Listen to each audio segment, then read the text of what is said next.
This is Jocko Podcast number 79 with Echo Charles and me, Jocko Willink.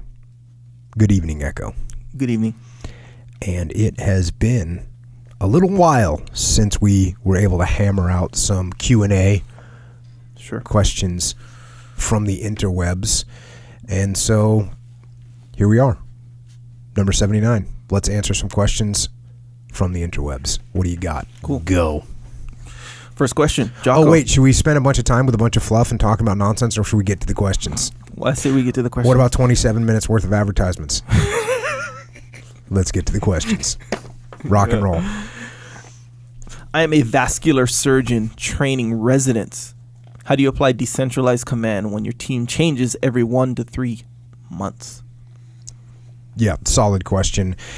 And with something like that, what we need to do is we need to get a standard operating procedure in place with clear documentation, some kind of a qualification and approval process, and then a monitoring system in place, right? So the reason I can the reason that's pretty easy transition for me to make mentally is because we would have to do this kind of thing sometimes in the SEAL teams. When you get, for instance, you're overseas on deployment, in a war zone, and you get some guys that show up to work halfway through the deployment or 2 months into deployment or 3 weeks before deployment ends. You get some guys that show up. They're SEALs, right? So they understand the fundamental concepts, but you haven't worked with them specifically before. They haven't worked with the platoon before. They don't know the area of operations that you're in specifically. They don't know what kind of mission specifically you're conducting and where the intel is coming from. Basically, they don't know anything other than the fundamental knowledge of being a SEAL. But as far as that particular job goes, they don't know too much. So what you have to do is you have to run them through a bunch of familiarization stuff very quickly about the gun trucks and how your Humvees are set up. You got to make sure they can get on a 50 cal and a Mark 48 and a Mark 19 and understand our crew-served weapons and how we operate them, because our crew-served weapons, by the way, a lot of times most of the time operate our crew-served weapons alone. So they got to make sure they can do this. Humvees, right? A lot of the older guys in the SEAL teams before the war started, they wouldn't know how to operate a Humvee. So you had to make sure they knew how to do that. They had to understand the mission, why we were doing the mission, what was important about it, what was the commander's intent. They had to know the rules of engagement.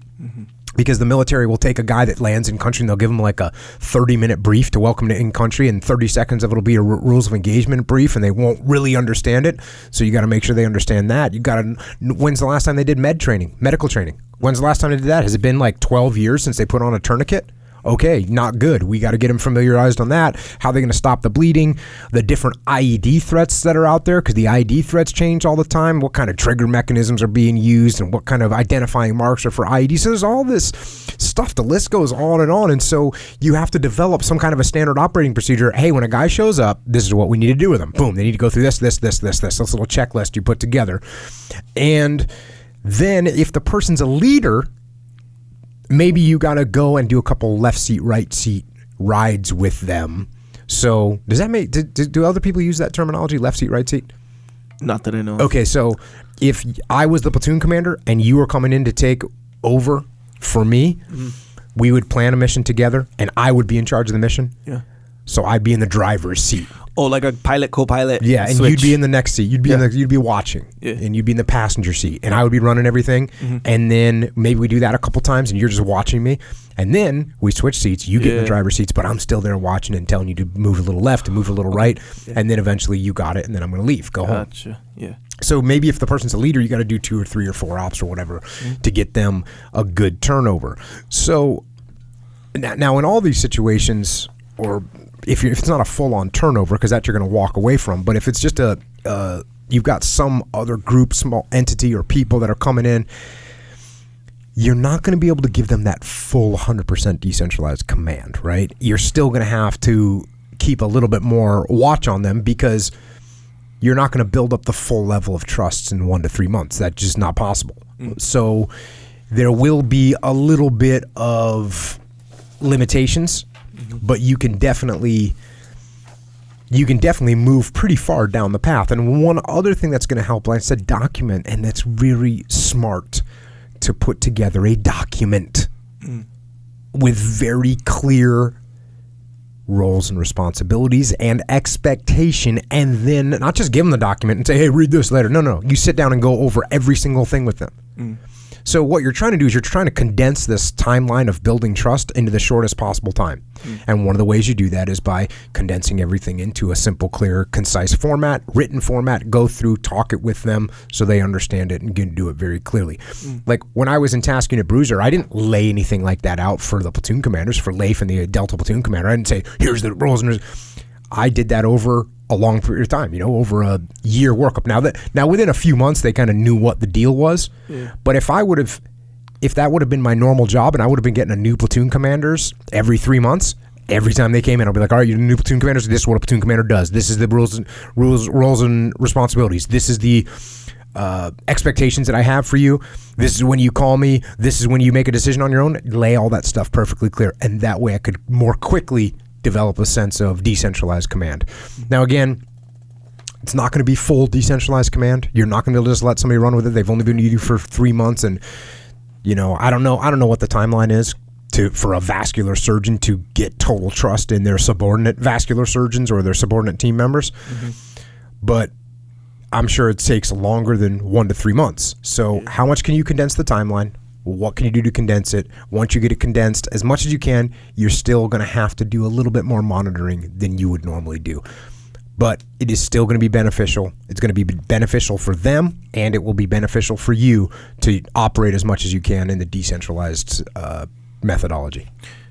So when you say condense the timeline, that's for the procedure? No, it's condense the timeline to build trust, actually. Okay. So decentralized command is about trust, right? Yeah. If I trust you and you trust me, it goes up and down. If I'm in charge and I trust you, that means you're going to go out and you know what to do. Yeah. And when you're out there, you trust that I am going to cover for you and I'm going to trust the decisions that you make. Right. So decentralized command is about trust. In order to have trust, we have to have understanding. And in order to understand things, we have to work together. So what I'm trying to do is I'm trying to condense the timeline that it takes us to build trust. And how do I do that? I just am very direct and lay things out in a very simple, clear, concise format so that you can understand it. Gotcha. Very quickly. That's my goal. Makes sense. Next question. When and how is the right way to skip the chain of command when you feel like your direct superior is a part of the problem? Big one, because this is very, very problematic. And skipping the chain of command is a last resort. It is a last resort. Why is it a last resort? Because when you skip the chain of command, you're breaking the trust I just talked about. You're breaking it. The relationship that you've been building, you're damaging it. It's not good. Sometimes it's unsalvageable, by the way. Sometimes when you skip the chain of command, you will never be able to recover from that. Now, of course, if there's something that your immediate superior is doing that's illegal or immoral or unethical, if that's the case, then it's actually your duty to go above them in the chain of command. Now, do you still first report it to them and say, hey, what you did is wrong, we're not going to do that? Yes, you should tell them first, unless it's going to cause you to get in some horrible situation. Now, this is an interesting thing that I thought about. Let's say you and I are working together. Sure. And you're my boss. And let's say you're doing something that's immoral, illegal, unethical, right? And I watch you do it. And I see you leaning towards it. I'm like, oh, I think he's going to do something that's illegal right here. And I don't say anything. And then I watch you do it. And then I run up the chain of command, report you, and bust you, right? You got to be careful with that. And I think when you work for someone or when someone works for you, you need to lay it right out of the gate. Like, hey, this is where I stand. Like, I'm not going to cover for you if you do some stupid, illegal things. Yeah. You don't wait for them to do it and then drop the hammer on them. Maybe I'm being overly fair, and maybe we should be all out to get people that are, doing something that they shouldn't be doing. Part of the problem. Yeah, I actually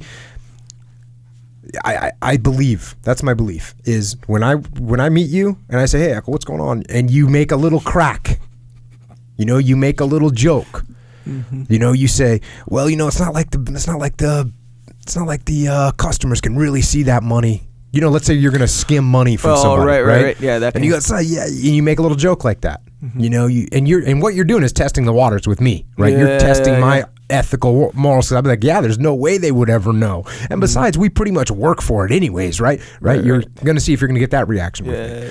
So we just, sometimes we got to charge a little extra on that install, right? Maybe we're some kind of installers at a house, and you go, yeah, I usually throw a little upcharge on here. They never know if that's type of wall, whatever, right? Yeah.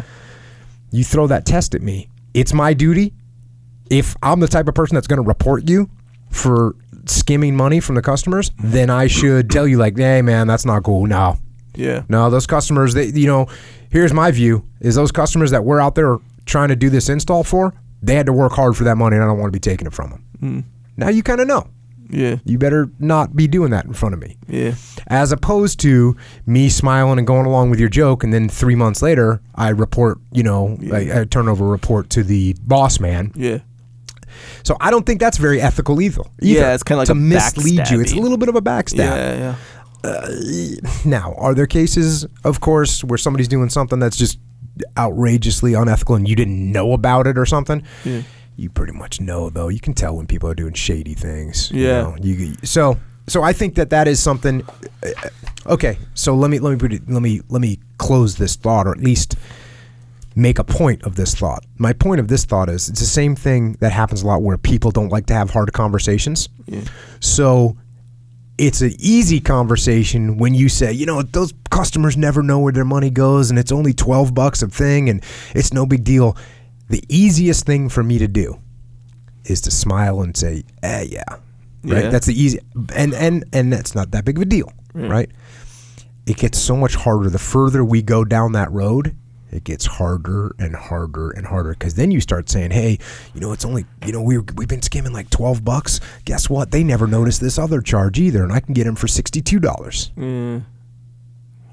And then all of a sudden it's a harder conversation. So have the hard conversation earlier. It'll make it easier for you. So that being said, now how do we escalate above you in the chain of command? First of all, my goal is to not escalate above you in the chain of command. My goal is to actually raise the situation to you and bring it up to you and say, hey, Echo, the way we've been doing this job, I think we should do it a different way. I think there's a better way to do it. I think there's a better way to treat the customer, whatever the thing is, better way to attack this target, whatever the thing is. And I'm going to have that conversation with you like 2, 3, 4, 5 times to try and get you to listen to me. Now, if the conversation doesn't work, I'm going to escalate it even further. You know what I'm going to do? I'm going to actually do a little write-up. I'm going to write a point paper. I'm going to say, Echo, I was listening, thinking about what we're doing, how we're hitting this target, or how we're loading out our guys, or whatever. And I'm going to write you a point paper, and I'm going to lay it out for you, to lay out what my plan is, what the cost benefits are, and make that very clear to you. So that way I'm giving you every ample opportunity to listen to what I'm saying, right? And I'm probably even going to say, hey, maybe we should run this by, the boss to see what they think.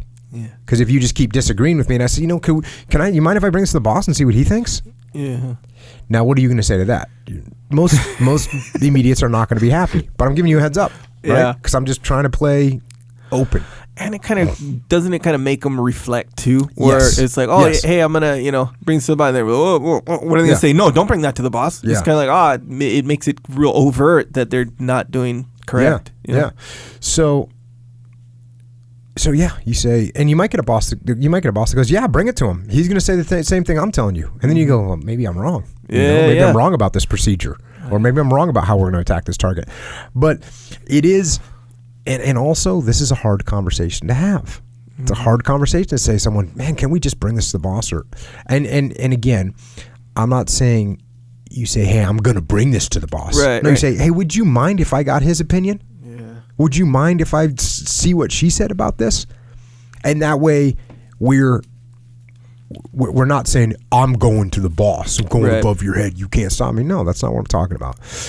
So there's that. The other thing that you can, so that's sort of a direct approach with your immediate boss, which starts, by the way, with an indirect approach of being like, hey, Echo, I was thinking about the way we're hitting these targets. Wouldn't it be smart maybe if we hit him from over here? Do you think that would work? And now we're just opening up the conversation. So we've done that. I can also go indirect with your boss, right? So your direct boss, who's now 2 up above me in the chain of command, I can go indirect with him at the water fountain.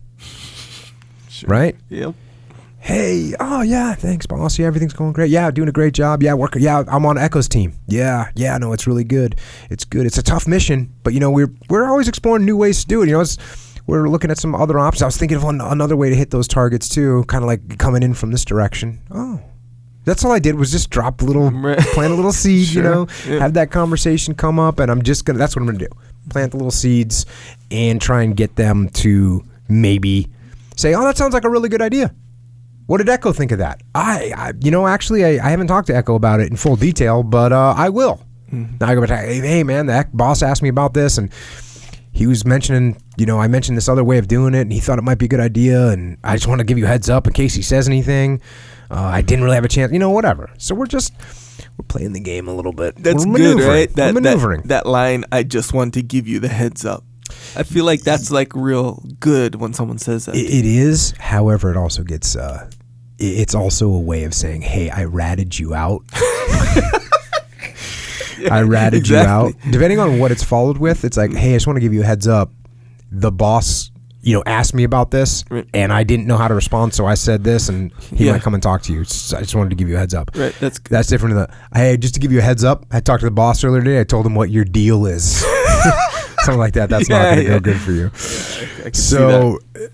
Yeah, there's all kinds of shades of gray there as well. And I worked for a while. I was the admiral's aide, and so I worked for a really great guy, great admiral, who I had a really good relationship with. And if I needed something, he was going to give it to me. And so when I was a task unit commander, which is what job I went to immediately when I got done working for the admiral, I literally had a direct line to the admiral because I had his cell phone number. I had his office number. And if I wanted to call him, he wanted to talk to me because we were friends. But that doesn't mean that I went to him and did all kinds of, I didn't do that. No, I never took advantage of that at all and was always professional. But there is this one little story where, as odd as this might sound, we were getting ready to go on deployment, and we needed a what's called a large format color printer. Yeah. And it prints out big pieces of paper, large format. And you need it because you need to make battle maps. Yeah. And you need a good one because when you go out on an operation, every single guy on the platoon has a map. Mm-hmm. So you might need 8, 10, 12, 15, 30. You might need 30 color laminated maps to go out on a mission. And for whatever reason, I think we had one. It was kind of crappy. And the boss, the admiral, I talked to him before I was going on deployment. I don't know if he called me or I ran into him or whatever. And he's the admiral in charge of everything. And he's just, getting a feel for what's going on. And he says, hey, do you have everything you need for deployment? Because he knew I was leaving in a couple days or a couple weeks. And I said, yeah, sir, we're good to go. Right now, believe it or not, I'm just waiting on a printer. Got to get one of those large format printers for battle maps. But other than that, we're rocking and rolling. And like that afternoon, I got back to my office, and the Commodore. So now it's 2 bosses above my immediate boss at the SEAL team and 1 guy below the admiral. Had like a message for me. He was like, hey, and luckily I was friends with him too. He goes, hey, I guess you need a printer. Let me know what kind. I see what you did. And he's like, thanks for the heads up. And I was like, hey, sorry, sir. I just saw him in the Quickie Mart or whatever. But yeah, you don't want to abuse that stuff at all. And you gotta be smart about it. And it always is. I'm telling you, it's not good to skip the chain of command. It really isn't. It generally is not going to benefit you. It's generally going to put you in a bad situation. It's going to give you less leverage with your immediate boss. Because if I went above the chain of command on you, even if you get redirected by our boss, you are pissed. Yeah. And you're gonna sabotage. Yeah, it's a version of going behind someone's back. Oh, for sure, right? It is. Yeah, and it almost even feels like even if you tell them, it feels like, oh, you're going above my head. Yeah, you're going behind my back. It's a tough one. Yeah. You gotta use caution with that one. And also, I'll tell you what else it is. It appears to be the easy way out. Like, if you're not listening to me, I'm just going to go above the chain of command. Instead of me influencing you, explaining to you, writing point papers to you, building a relationship with you so that you trust me, instead of doing all those things that take time and effort and tact, I'm just going to skip the chain of command and tell your boss. That's another negative about it. It's a cop-out. Right. You shouldn't need to do it. I can't. Like that printer story I just told,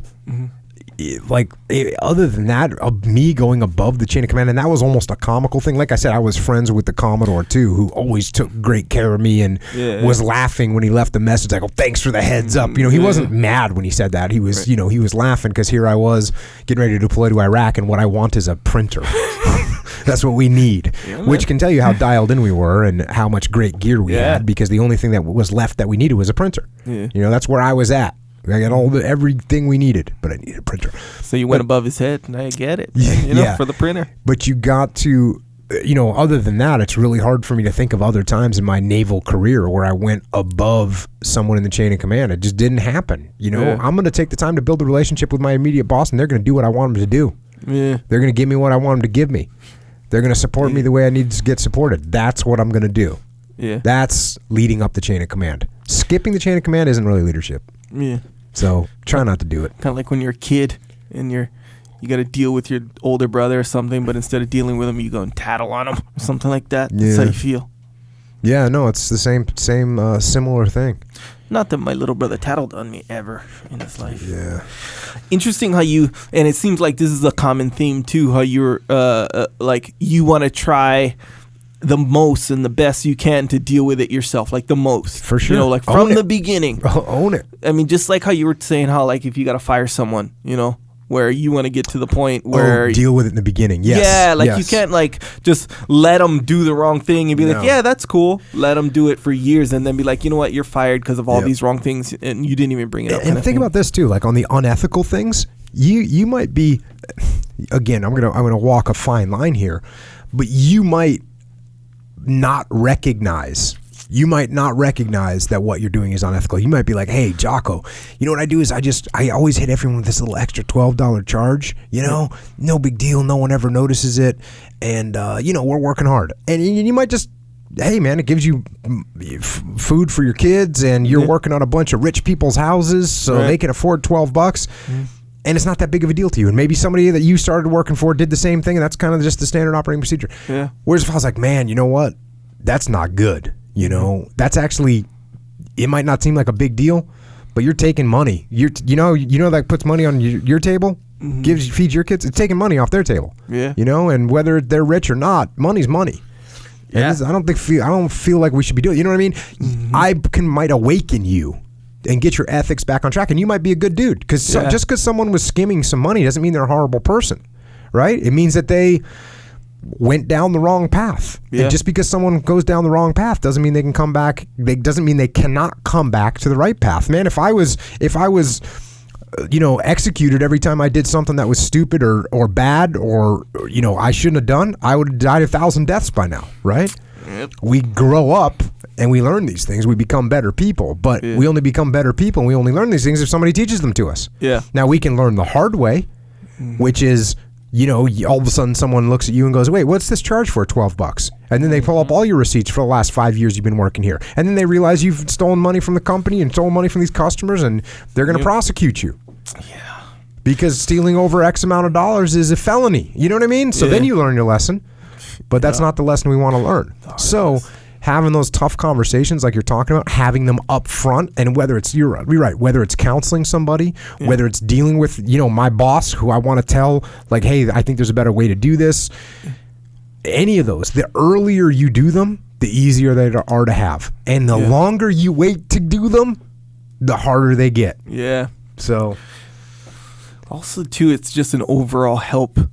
Like, I don't know. It's hard to not draw the analogy, not the analogy, but the comparison between like your boss and subordinates type situation and parenting kids. Like for sure. just like how you're saying, sometimes people don't know necessarily that it's unethical, or they don't know it's that unethical or something like that. That's it. I mean, in my situation with kids, like, they don't know. Essentially, they don't know better, you know? Like, I don't know. You take a permanent pen and you draw all over the walls. You're 4 or 5 years old, and you're like, yeah, sure, I've been drawing on paper this whole time, so there's no reason for me to think, sure, I should draw on the walls, but there's really nothing to tell me not to. So they do it, and then they go get, like, beat or something like that, or just yelled at, or something, some punishment, straight up punishment, instead of, you know, okay, you didn't know that, you have to know this. You know, it's like that kind of stuff. I gotta tell a story. I was going through officer candidate school, and there's a manual when you're going through officer candidate school. I can't remember what it is, but it's all the rules of officer candidate school. Everything this is how your uniform's supposed to be, this is the way your locker's supposed to be, these are the way you stand in line at the chow hall. Every single rule is in this book, and I forget what it's called. So you live by the code of this book, and it's very specific rules. And there was a kid who was going through officer candidate school with us, and he was from another country. He'd been raised in another country and became an American citizen. But he was from another country and grew up in a really poor kid. So good for him. I mean, he had achieved an incredible amount, finishing college, going to officer candidate school. It was awesome. But he had some habits from growing up in the third world that were a little bit different for Americans. And one of the things that he would do is he would urinate in the shower. And not just while he was taking a shower, but when you come back from a class or something, everyone have to go to the bathroom at the same time. And so, guys would go in and they'd fill up the urinals, and then there's nowhere to piss. So what are you going to do? Oh, well, he would just go in the shower, and it's a big open shower. You just go in there and piss right in the drain like it was nothing. Toilet, shower. Yeah, toilet, shower, whatever. Dang. And one of the American kids, and I'm calling them kids, these guys were all, actually, we had some of them were new kids, fresh out of college. The kid that was urinating in the shower was fresh out of college. And one of the older guys, who was like me, was a prior enlisted guy. He came to me and he said, "Hey, man, this kid's urinating in the shower, like all the time." And I said, okay, well, run the water. And he's like, "Brand, I gotta get." He's like, my squad's in charge of cleaning the showers, and so these are my guys on the ground cleaning up his piss. It ain't cool. And I was like, all right, cool, I'll talk to him. So I went and I said, hey, man, officer candidate, whatever, can I talk with you for a second? He goes, yeah, and he comes in my room. And I said, hey, man, you're pissing in the shower, just wait for a toilet. And he looked at me like I was telling him that he shouldn't breathe air, right? He was like, well, why? And I said, well, no, because you're pissing where everyone walks around, and he goes, yeah, but the water to drain, it's just all pipes. And he goes, and I said, no, it's not. Just don't do it. And he goes, it's not in the rule book. Is what he said to me. And I go, what do you mean? He goes, and he named the manual. And he goes, it doesn't say in there that you can't piss in the showers. I was like, well, it doesn't say you can't piss on my floor either, or in my bed, but I don't want you doing that. Right. But it was interesting. My point is that his viewpoint was like, this was totally normal. Yeah. And he was a great kid and a hard worker. But for him, he was just like, what are you talking about? Yeah. Why wouldn't I piss in the shower? All the pissers are taken. Right. I'm going to go piss in the shower. Well, next question. Let's move on. I got work to do. And so I had to explain to him, hey, man, listen, it's a little different. And people that are cleaning the showers don't want to be down on their hands and knees in your piss. Yeah. So, and he said, okay. And he listened to me. But I could see that he listened to me, but he didn't 100% agree with me. Right, right. He was like, okay, like, that's fine. So, yeah, he kind of did that, Yeah. And it was one of those where I'm trying to explain to him the why, but it's like you're saying, like he literally didn't understand that was not acceptable from a hygienic point. Hygienic, is that right? Sure, hygienic from a hygienic point, from a moral or a morale point of the team the morale, that's in there cleaning up. So that was good times. You never seen that Seinfeld? You watch Seinfeld ever? You know what that is, right? I know it's a TV show, but negative. That's what they talk about. Yeah. He gets caught. One of the guys gets caught taking a leak in the shower at the gym. You go to the gym, you take a shower, and then it's like, they catch you and you're ostracized, basically. I think they even took his I don't know. But he was like, hey, you believe this? They're whatever, they're mad at me for, pissing in the shower at the gym. And he's like, why are you confused that they're mad at you, kind of thing? And he's like, it's all pipes. It all goes. He's trying to defend it. And you can kind of see where, in a small, teeny tiny way, if you don't think about it, why not? It's going down the drain. You're not pissing on the people. Hey, I was deployed on a ship, and I was an officer. I was an ensign, so I just moved up from the troop berthing where I used to be with the enlisted swine. That's what we used to proudly call ourselves. Sure. And all of a sudden, I was up in the officer area in the what do they call those areas? The officer country. Sure. So they have little signs, officer country. No enlisted allowed. Elitist. Yeah, totally elitist. So I'm in there and I'm living with. We actually had 4 other SEAL officers in this room. And one of the SEAL officers, there was a sink in the room, but no bathroom. So you just had a sink. You could brush your teeth, shave, whatever. But if you wanted to go to the bathroom, you had to go down the hallway where the showers and the pissers were. And so one night, I'm like get stirred awake by some noise, and I see one of my fellow officers is pissing in the sink, right? In the sink. And, I was like, hey, man, what are you doing? He's like, I'm not walking all the way down to the bathroom. And I was like, yeah, actually, yes, you are. That's where I brush my teeth, Holmes. And he was the same way. He was kind of surprised, like, what's wrong with you? It's just piss and it's the same pipes. But I was like, no, do me a favor. Just walk on down there. What if he urinated in the sink regularly, but every single time when he was done, he scrubbed the sink with like Lysol and stuff? Bro. It's all psychological at that point. Well, it's not just psychological, but that doesn't even make it worth it. Now you might as well walk down there. Right, I dig it, but like, what if that was just his thing? I mean, well, how would you feel about it? Don't piss in my sink. Yeah, right. It's like a what do you call it? Like a customary, almost, for reasons, of course. Yeah, the reason is don't piss in my sink. No, you gotta think about. Actually, in college, we played football, and we had like a nice facility too, at UH. But the showers were like, guys would do it all the time. But the showers were shaped different, where, like, let's say you're facing the shower, right? Or you're facing the wall.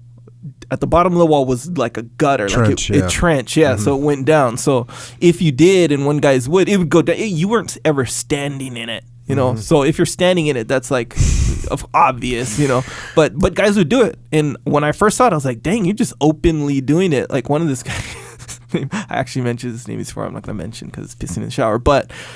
He's like talking to me while he's pissing in the shower, almost like it was a straight up toilet. It was understood. He's like, "Yeah, I'll talk to me," and I'm like, "All right, that's how." So again, it's more like the ethics of the culture almost. It's what it seemed like. Yeah, what it seems like to me is don't piss in my sink. I agree. That's what it seems like the sink is different. Sink is a totally different ball game. Yeah. Shower, okay, understood, right? Like you said, it goes down the drain. Yeah. There's water flowing all over it. Yeah, you're washing off anyway. You're washing off. There's soap coming over it. But you know what? I got a good idea. Just as a general overall rule, piss in the toilet. Yeah, try the toilet. Yeah, it's way better. Do that one. Yeah, the same way you're probably not going to brush your teeth in the toilet. Yeah, you wouldn't do that. That's what the sink is for. Now, if you want to brush your teeth in the toilet, have at it. I won't be mad at you. I'll be mad at you, bro. I don't know if I can hang out with you as much or whatever, but yeah, I understand. It makes sense. And we're talking about pissing in toilets from talking about skipping the chain of command. Oh yeah, that's right, because the guy at OCS, Officer Candidate School. Yeah, you got to pissing in the shower. You got to let him know. Yeah. You got to have the hard conversations. I wonder whatever happened to him. He was a hard worker. Where was he from? Somewhere like Vietnam or Laos or something. Maybe Thailand. Yeah. Some Asian country, Southeast Asian country. Yeah. Hard worker and smart. Yeah, I would say. Yeah. My opinion about taking a leak in the shower is you shouldn't do it. But if like this guy who's like, oh, that's normal, that doesn't like totally surprise me though. Yeah, no, it doesn't totally surprise me. But it makes sense that guys didn't like it though, for sure. Next question. And don't skip the chain of command if you can avoid it. Yeah, by the way, yeah, don't do that either. Yeah, anything going behind someone's back, it just like how you said, it's like sometimes you can't repair that. Yeah, it's hard to repair. Oh man, hard to repair. Hello. How do you rank your longevity in your priorities? Longevity, this is talking about staying alive for as long as possible. And of course, I mean, I want to live. Oh, like how do you rank? Okay, got it. How do I personally, that's the way it was, the question is actually directed at me. Jocko Willing question for the podcast. How do you rank your longevity in your priorities?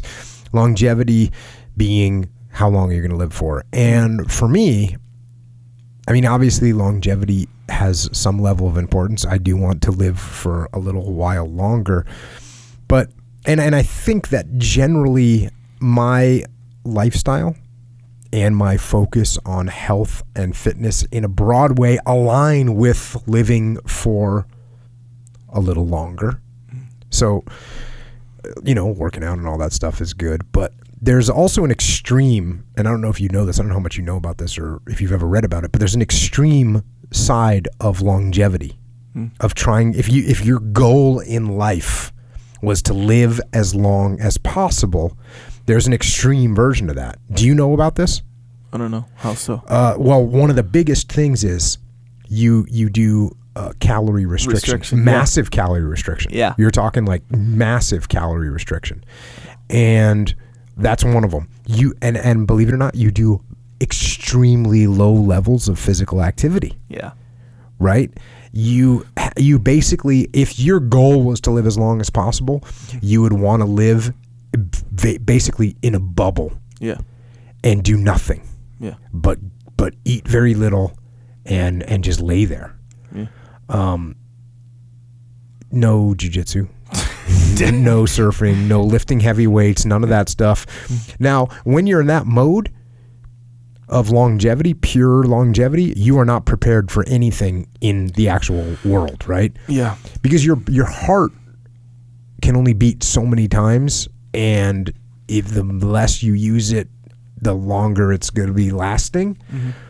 But, and I'm sure I have that not quite right, but the problem is if you're not in good shape, when you get surprised, your heart can't handle it. That's the kind of people that have heart attacks. Their heart can't handle all this madness when it comes. Yeah. So I'm not going there. It's not worth it for me to live my whole life as a sedentary person, half-starved and completely unprepared for anything to happen to me outside of my bubble is not happening. I'm not going to live that way. So where does it rank in my priorities? I think it's an important thing, but I think my general lifestyle aligns with it enough that I don't think about it as much. And I think overall, living life is more important to me than just living. Yeah. Makes sense. Gotta live life. What if like a magic wizard guy says, I'm the, gatekeeper of your whole life, whatever. Your life and death situation. He's a Grim Reaper. That's who he was. Mm-hmm. And he said, I know when you're going to die. You can't help it. I just know the future, whatever. I will give you 20 extra years. Right now, you're, 40-something years old. Mm-hmm. The day you're going to die, whenever that is, I can't tell you that. Maybe 90, maybe 80, whatever. But I'll give you 20 more years of fully functional life. But you gotta stop doing jiu-jitsu right now. You can never do it ever again. I'd probably choke him out. Next question. But otherwise, you'd be just as functional. You can lift, you can surf, you can get after it in every other way. Just no jiu-jitsu. No martial arts in any way. Oh, you know what? I would double leg him, and then I would pass his guard, and then I would choke him. Dang. Yeah. Yeah, makes sense. And I'd take his sickle. Yeah. And I'd free the world. So a jiu-jitsu free life is not life. That's what you're saying. I think the minute you start restraining yourself from doing things that you want to do, you would need to take serious considerations in what you're doing. Yeah. I also think that hypothetical questions like that are completely ridiculous. No, they're not. They're mental exercises. So that's why. And then in that case, I will stay with my first answer. Yeah, I agree. If the Grim Reaper came to me and made me an offer, I would double leg him. I would take him down and I would choke him out. There you go. I might kill him. Yeah. I might kill death. All right, yeah, there you go. See, boom. And you can't do that without jiu-jitsu. So as far as the double leg and choking someone out. So back to your how you say, the longevity thing. Yeah. I did know about that actually. Yeah. And it makes sense because that's a lot of things. Like if you want to be the safest you possibly can in life, right? Same thing. You're just going to live in a bubble with no threats of any disease, sterilized bubble, no murders, no car accidents, no nothing. Never drive, never do anything. The same thing. bro, you'll be so safe. You'll be the safest person in the world, really. Yeah. But as far as quote unquote living life, you go one day out in the wild, oh, you're dead. Same thing. Like if you restrict all your calories, no hard physical activity, no sun, all this stuff. The moment you go to everyday life, which is physical in some less ways than before, but still physical, there's sun, there's danger. When you go out there, you're dead. Oh, that's right, sun, right? So it's like all or nothing. Yeah. Just take vitamin D pills. Yeah. The other thing is with calorie restriction is I think, and I'm reading about this stuff all the time, but you can get a lot of those benefits by doing some intermittent fasting. Yeah, fasting for sure. Yeah. And you will feel good on the intermittent fasting. 24, 48, 72 hours. That's the most I've done. And maybe I'll do some more in the future. Tim Ferriss did like 7 days. Dang. I want you actually, I don't know, man.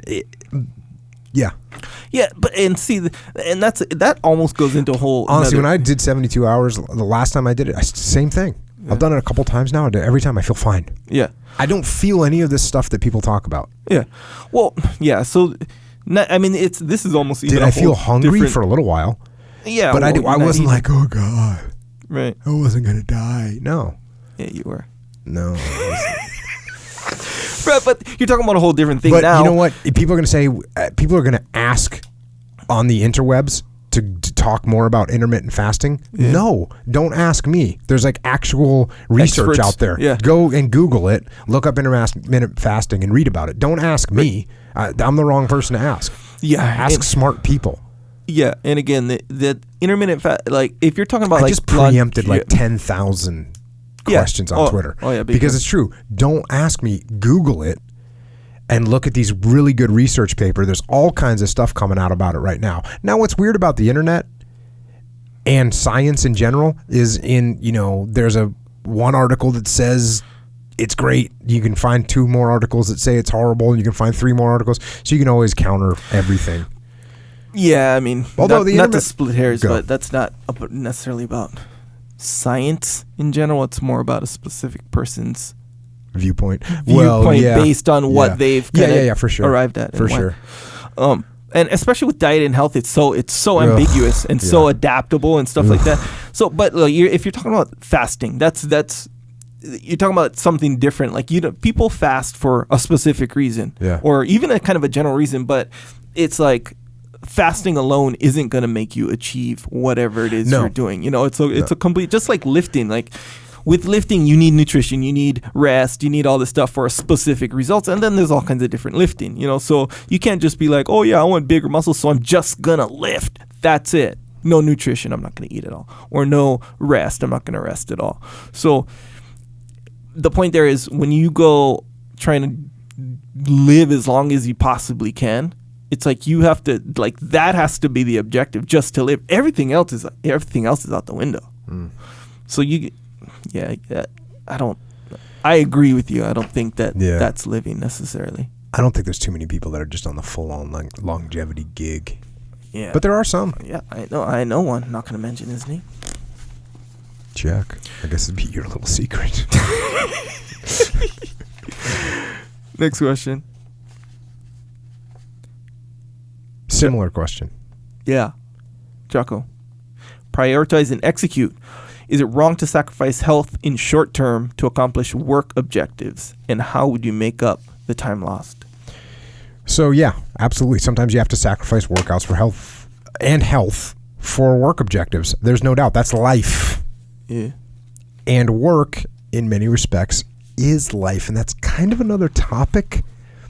But try and love what you're doing. Try and enjoy your job. Because if you enjoy your job, then work is life is an okay thing. If you hate your job, then work is life is not a good situation to be in. Yeah. So try and get into things and do something that you enjoy doing.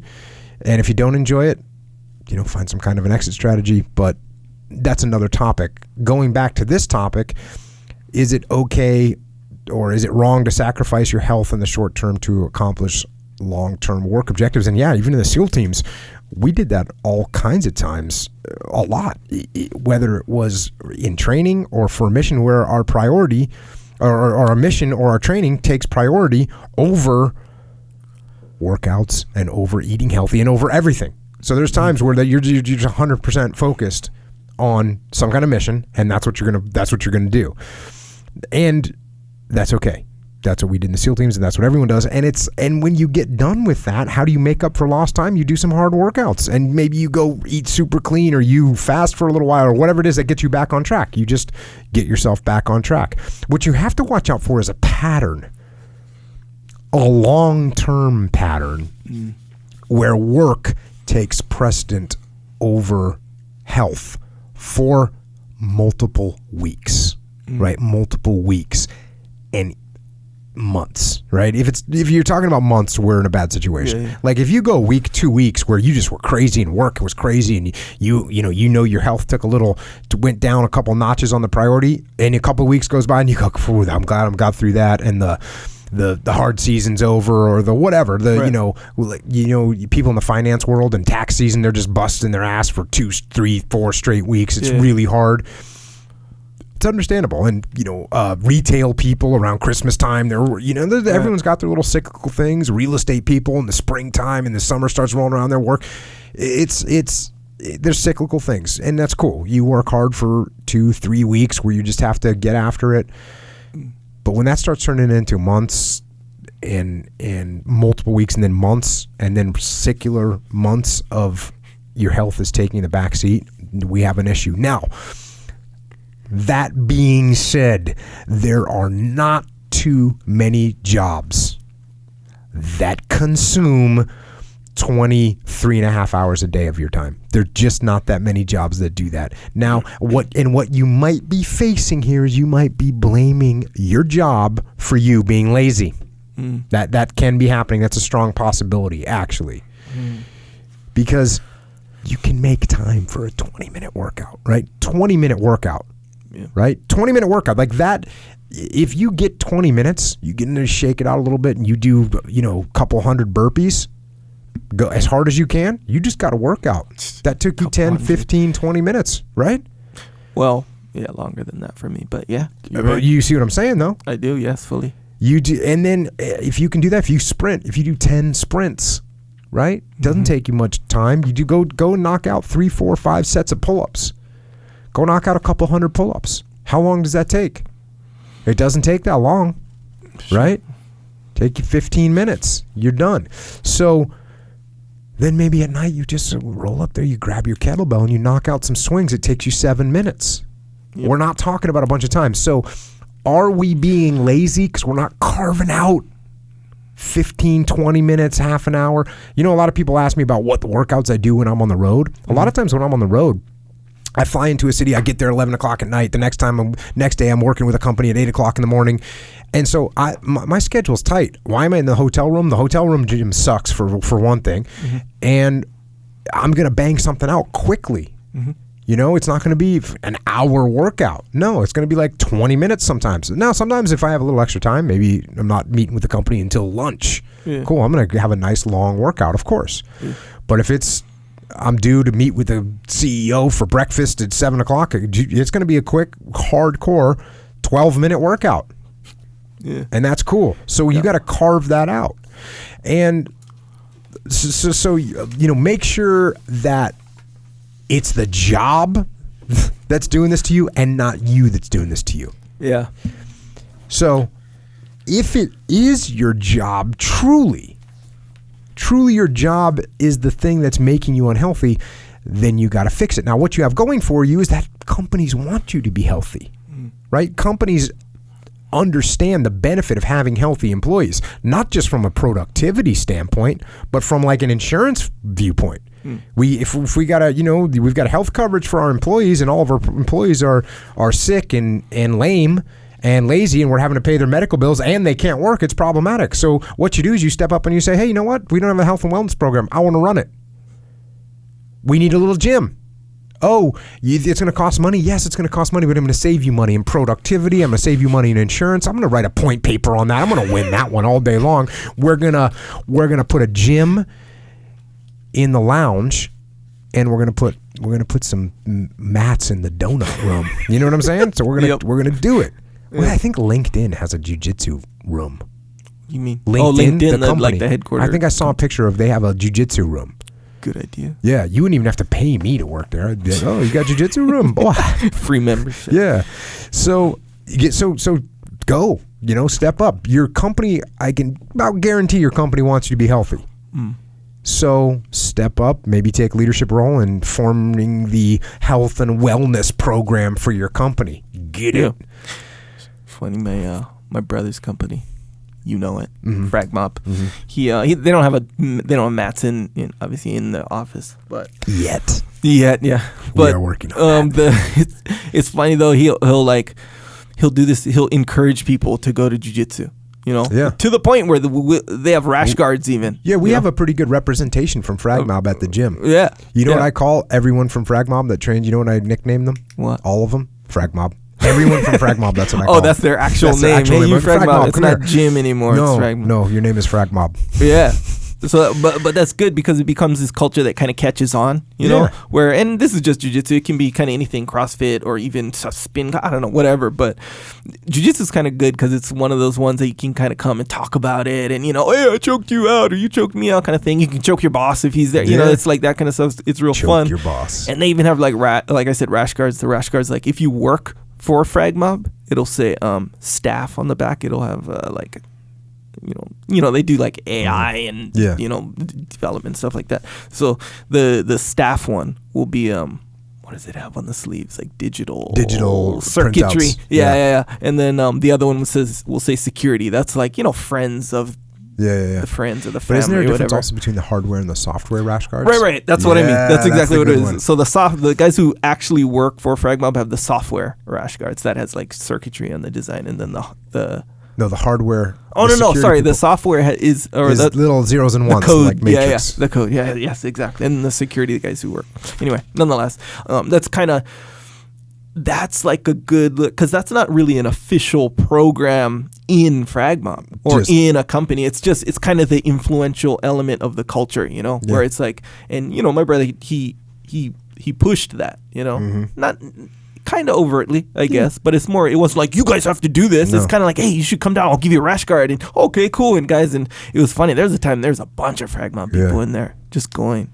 Interesting, but yeah, that helps. It does help for sure. Now, the thing is, if none of that works, if your company's just dragging you down, and you've checked and double checked and triple checked your own discipline or lack of discipline. Mm-hmm. And you realize that it's the work that is bringing down your health. In that case, you got to follow the procedure. You got to find an exit strategy, create an exit strategy, save up your money, line things up, get the ducks in a row, and then execute. Because your health is going to be more important than everything else. Yeah. Than everything else. All that money you could possibly make, if you got to sacrifice a year and a half, 2 years, and you're going to grind it out like an investment banker that shows up on Wall Street and is going to grind for 2 years and their health is going to suffer, but they've got a goal at the end of that, hey, understood. Sometimes you got to do, but you got to, at the end of that 2-3 years, if you're not there and you're not where you want to be and you're starting to decline in health, you're going to get some stuff that you won't be able to recover from. So make your decision. Then you come up with an exit strategy and move on, do something else. Yeah, and health and even like fitness is this thing. It's called systemic versus direct, as far as being beneficial. Mm-hmm. So exercise is like one of the few things in your little hierarchy of like needs or whatever that affects everything else. Like if you're an unhealthy person versus a healthy person, the healthy person will be better at everything else. He'll be better at making money. He'll be better at all relationships.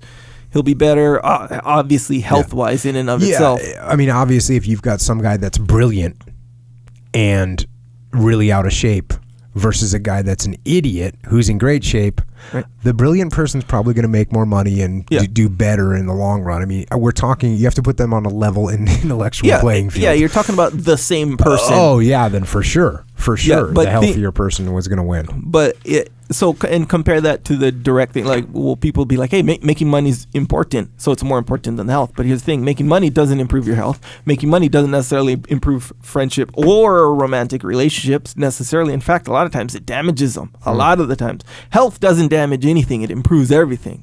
There's not anything that I can think of, anyway, that health makes worse. Yeah.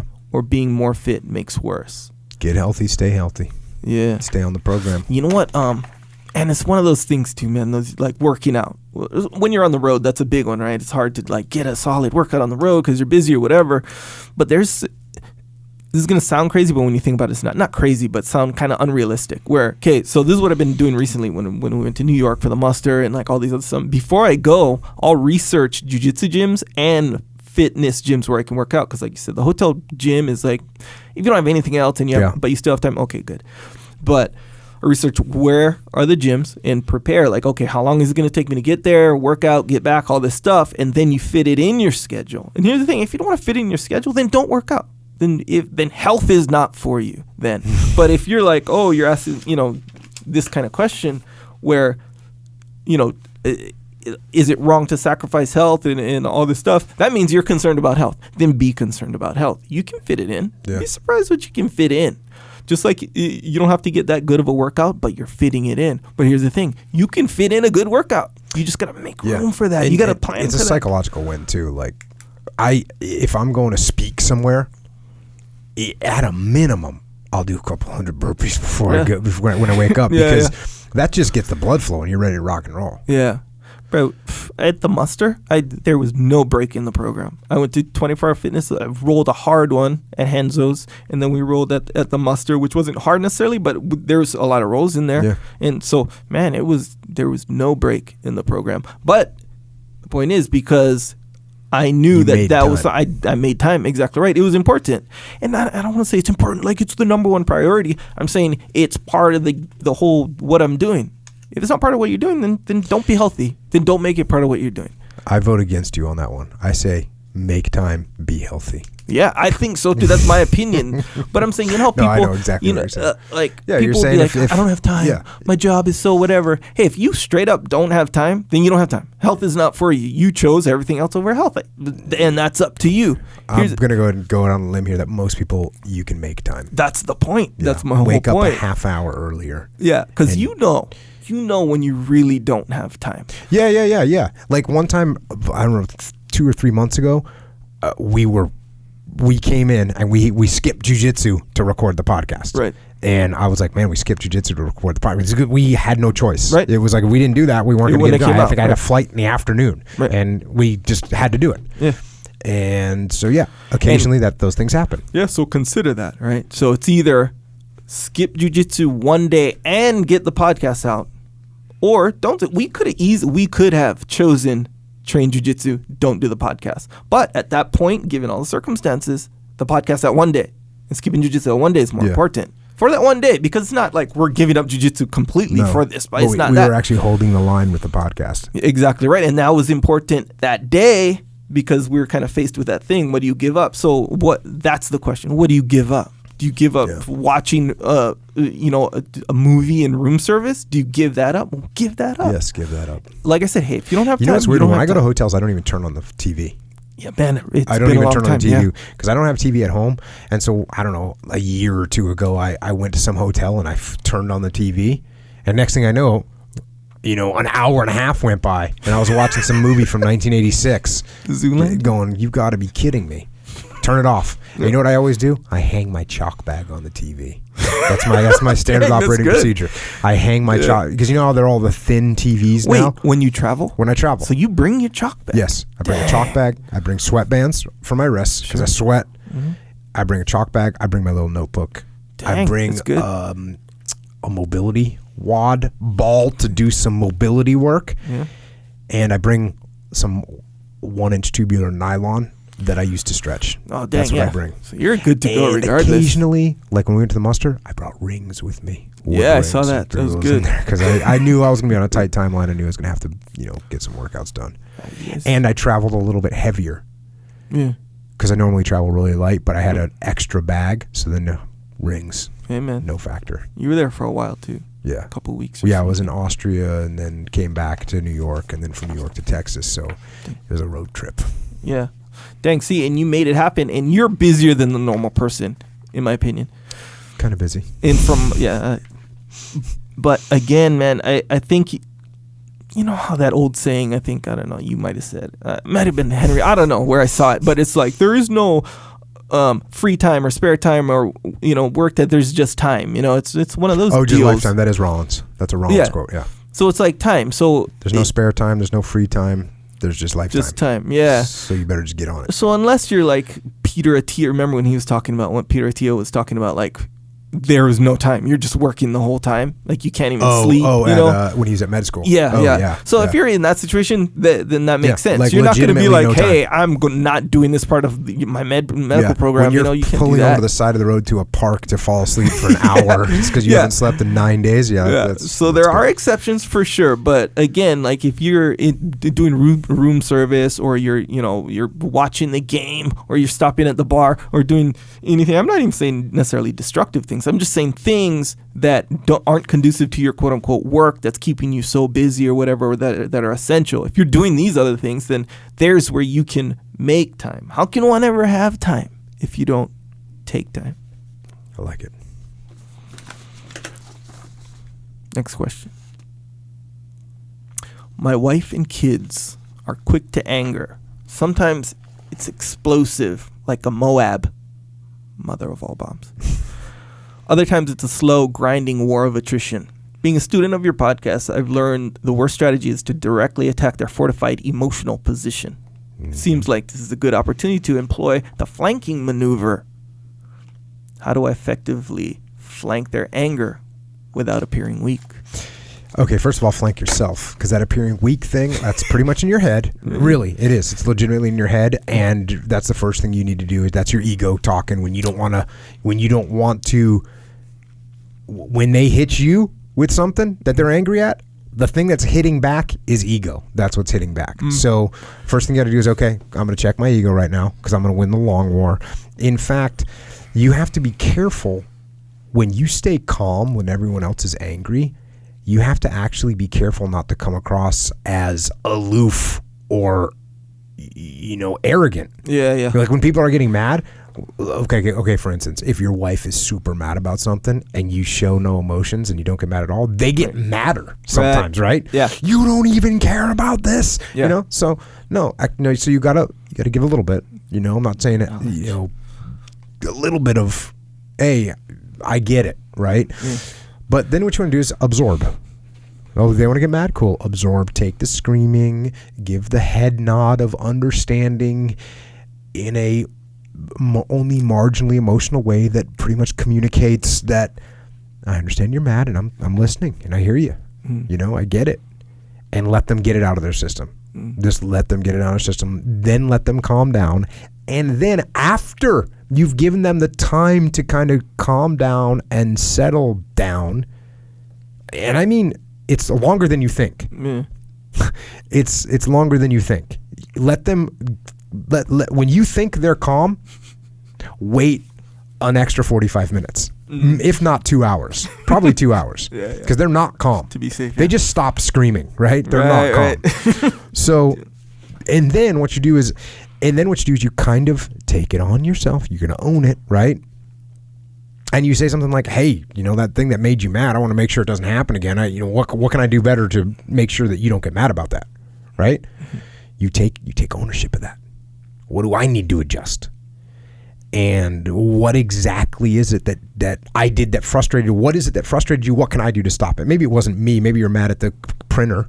Sure. But, how can we fix that? Because I don't want you to. And then, so you have that kind of conversation. And, you're going to slide something tactfully. And they're tactfully. Because, again, you're still dealing with, possible flare-up scenarios happening. So, but you say something like, we both know that nobody benefits when people lose their temper, right? I mean, we got to be careful. It doesn't do us any good when people lose their temper. Everyone knows that, right? So you slide those things in there. You're giving that kind of a little mini lecture indirectly about what's happening. And then when you have other conversations, now we're in just a normal day-to-day thing. You drop things about temper. You talk about temper being, it's a weakness, and it's no one makes good decisions when they lose their temper. I mean, it's some of the dumbest things I've ever done was when I lost. Everyone knows that, but you start sliding those things in there that it's bad for your decision making. It's bad for relationships. It's bad for your health. It's bad for life. And again, you're not directly saying these things. You're subliminally saying them. It's, man, I remember one time I lost some of the dumbest things I ever did when I lost my temper, and I kicked the wall and I broke my toe and I put a hole in the wall and the landlord came. That's when I hate when I lose my temper. And you start getting them you get them thinking about it over time. And this is the thing, it's a long war. And there's going to be relapses along the way. But you got to just hold the line, keep it steady, absorb, and then flank gently to get them to start self-recognizing where they're at and what their temper does to them. Temper's crazy. Yeah. When you see people lose their temper, it's a total loss of control. Yeah. It's a total loss of control. And it's just doesn't do anybody any good. And when you see someone that really loses their temper, you're like, what is wrong? Yeah. Come on. Yeah. And when I was a kid, and I used to lose my temper. And at some point I just realized, I forget what it was. I forget what made me, I think it was something my dad said to me. There's something about, something along those lines of like, yeah, you lose your temper, it's like a little baby. Oh. Loss of control. Okay, so you when you realized it, that's because of something your dad said. My dad said to me, something along the lines of like, I think he was referring to an athlete or something, someone that just had no emotions and how that was impressive. Yeah. And I was like, that is impressive. It's massive control over oneself. Just nothing is going to make me mad. Yeah. Doesn't matter what's going on around me. Yeah. Yeah, it is like a baby, Like I said, like babies, they cry and they whatever because they don't know how to talk. So if they knew how to talk and control everything, they'd just be like, hey, I'm cold. Or hey, I'm hungry. But they don't know how to talk. So why do adults go crazy and cry? Because they're babies. Because they don't know how to talk? If they cry for every little thing, they're babies. Yeah, they don't know how to talk. I say, actually, you know what? And it depends. It depends how much control and all these other little variables, but it's like the front part of your brain. That's the decision making, like the conscious, like, oh, okay, I'm gonna make this conscious decision, right? Which is the last part of your brain to develop, by the way. And it's the conscious decision making. Yeah, the thing like frontal lobe cortex, something like this. And it happens, and it fully develops around age 25, by the way. So if you're 24, 23, 22, 21, and so put simply, it's like, okay, my actions now, how do they affect the future?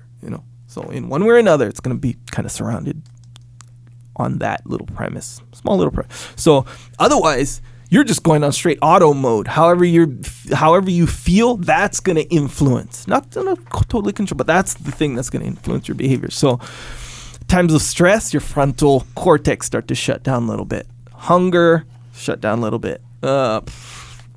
Hormonal situations for guys and girls. Oh, so you lose your temper more. That's where hangry comes from. Hangry is one of them, and it's like all these things, loss of empathy, loss of like all this stuff where your decisions just aren't that dope. Yeah.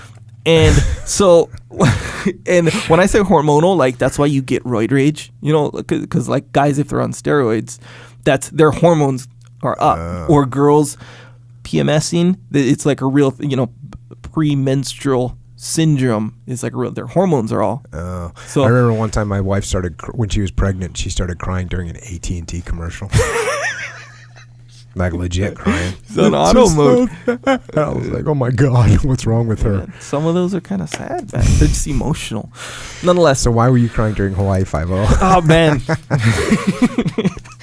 I'm telling you. They're trying to make it deep, man, that show. You ever watch them nowadays? Anyway, nonetheless, it's back to losing your temper and stuff. It is a weak thing, so it's kind of obvious, especially from the outside, to see that look, losing your temper is not cool, and a lot of people, they think it's cool because it feels good. Yeah, it feels good, and when you're a little kid, you respect it because you see someone lose their temper. You're like, he's scary. Oh my gosh, he's powerful. It's powerful, like turning into Superman, right? Yeah, in a way. He's mean. He's feared. But bro, you're not feared, bro. You look stupid. Yeah, you look dumb. That's the message to convey to your kids. Yeah, is that losing your temper is stupid. Yeah, and man, some people you could tell they say that stuff with a little bit of pride. It's just me and my temper. My temper's gonna get me in trouble, and they're all like, hothead. Yeah, bro. I'm a hothead, man. That's like me. That should be the kind. I do know you. I wish I didn't. That should be, if you say, hey, I just have a temper, that should be the equivalent of you saying, I don't know how to read. It should be that, hey, nothing wrong with it. You can get past it and, whatever. I'm not going to judge you for it, but it's not good. It's not a good state to be in. Mm-hmm. Be someone who can't control your temper. Just like it's not a good state to be in as a grown adult to not know how to read. No judgment, but you just solve that problem. That's A. B, if you're having, if your kids have a temper and they're easy to anger, it's because chances are, I don't know everybody, of course, but chances are they got it from the parents. Keep in mind, you're one of those parents. I'm not saying that you have a temper. I'm not saying you don't, but I am saying, sure, kids have a temper, your wife has a temper, you gotta really honestly evaluate, do I have a temper? And understand that. Because the kids, they're just these little seeds of beings who are like, hey, how do I act? I don't know how to act. I'll act how, just how I feel. I'm going to cry. This is my default. I'm just going to cry when something's wrong. So you're saying if the parents have a temper and show that and act that way, the kids will learn it from them. Kids are going to learn it. So there is something like genetic though. Maybe I guess we don't know if it's genetic or not, but there's some where the father has a bad temper and then the kid has a bad temper. Yeah, but there's no temper gene. So what it is there's a genetic situation for sure that you're more apt to not be able to control certain parts of, or not be able to control, but control less. Certain parts of your brain or chemistry is going to make you lean towards certain types of behavior, like impulsive behavior or something like that. There is that for sure.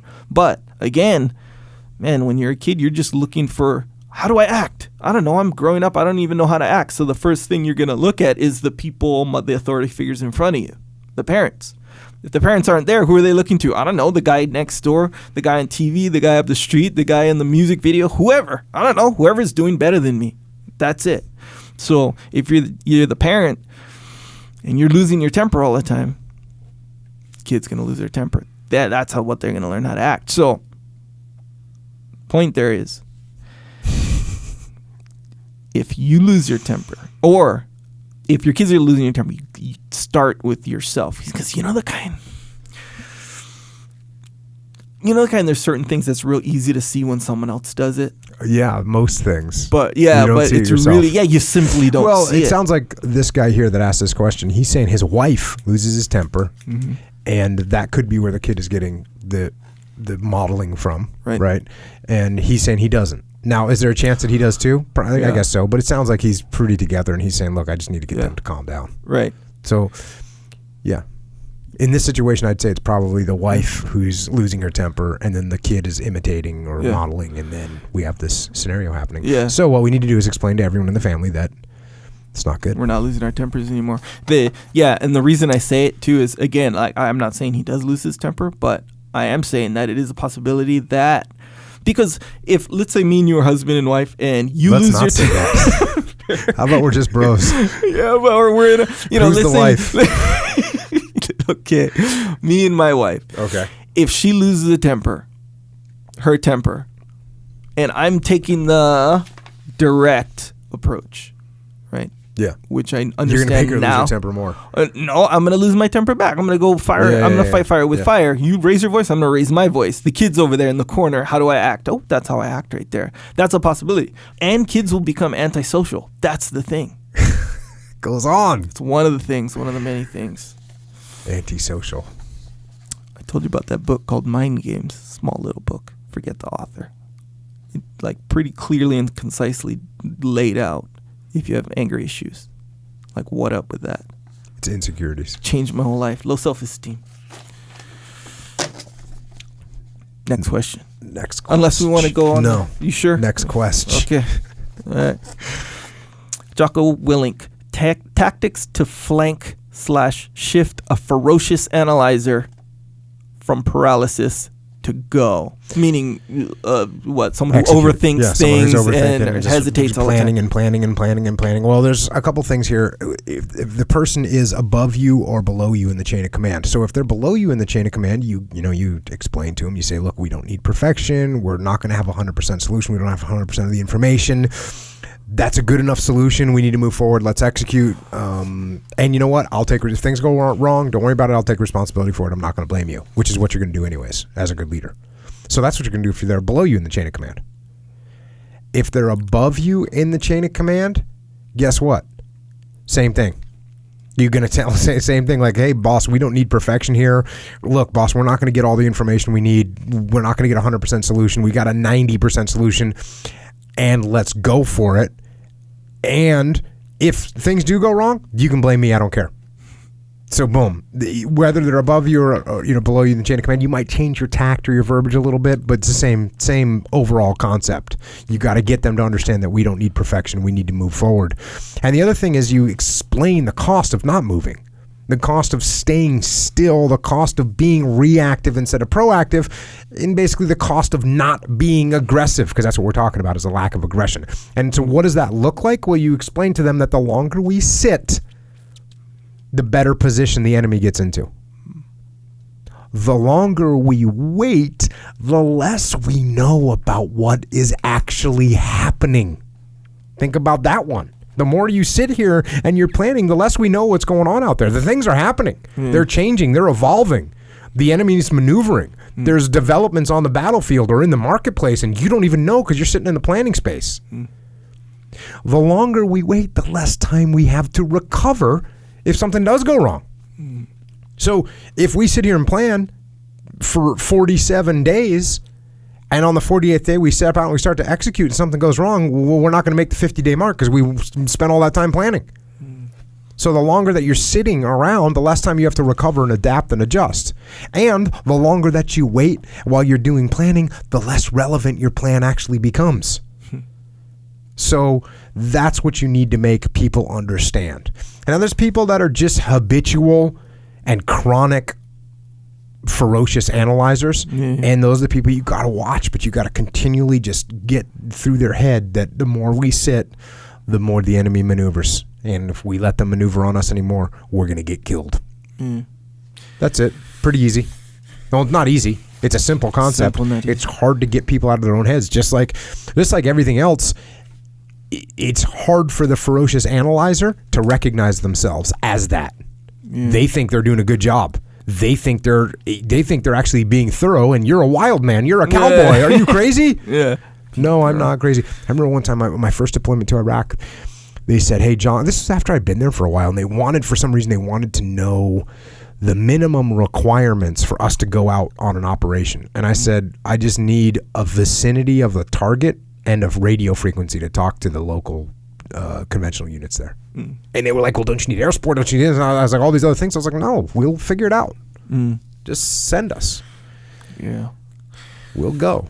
And there was other things that we would do as we'd move to a target. We'd align things up, and we'd be good. But sometimes people wanted to plan out every last detail, and that doesn't work. The details are not going to stay the same. The things that you're planning on are going to change. So don't sit there and plan every last detail because it's not going to help you. Man, that's actually a pretty good point. I never even thought about how you say if you spend too much time planning, and then you jump in the game all late. It's like, dang, you have no time to make any adjustments. Can't react. You better go perfect because that's the one shot you got at it. And guess what? It's not going to go perfect because things don't go perfect. Things are not going to go perfect. Not going to happen. No such thing as flawless execution. Dave Burke just wrote an article that was on Business Insider. That's what it was. Like flawless execution doesn't happen. He was a Top Gun senior instructor for 3 years. He knows about flying, and he knows how hard they worked towards flawless execution, but it didn't exist. The flawless execution was analyzing their mistakes, seeing what they can improve upon. That was flawless execution for them. It wasn't the actual act of flawless execution. They, what they had? Flawless debriefing. Flawless analyzation of what they did wrong. But it wasn't going to be perfect ops, and there's no such thing. It doesn't happen. So if you're sitting and planning that, trying to make that happen, it's not going to work for you. So don't do it. Just jump.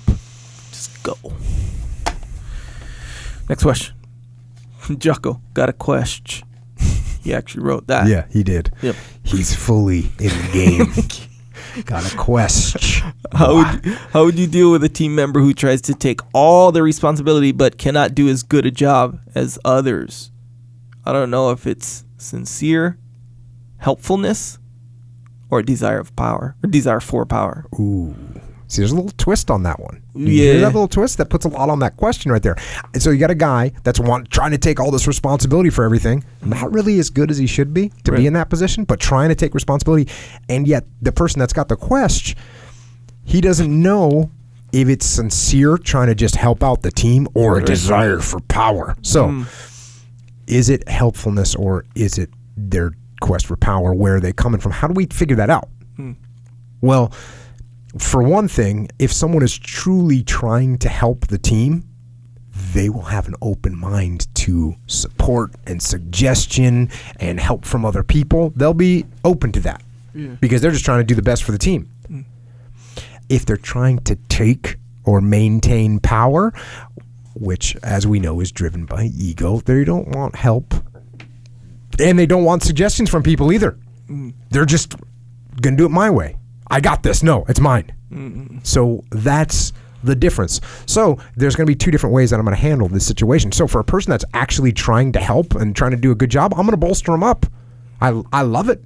The fact that they have some shortfalls, that's okay. You know what I'm going to do? I'm going to give them some support. I'm going to put some people on their team that can help cover some of those shortfalls. I'm going to try and set them up to win and learn and be educated while they are winning.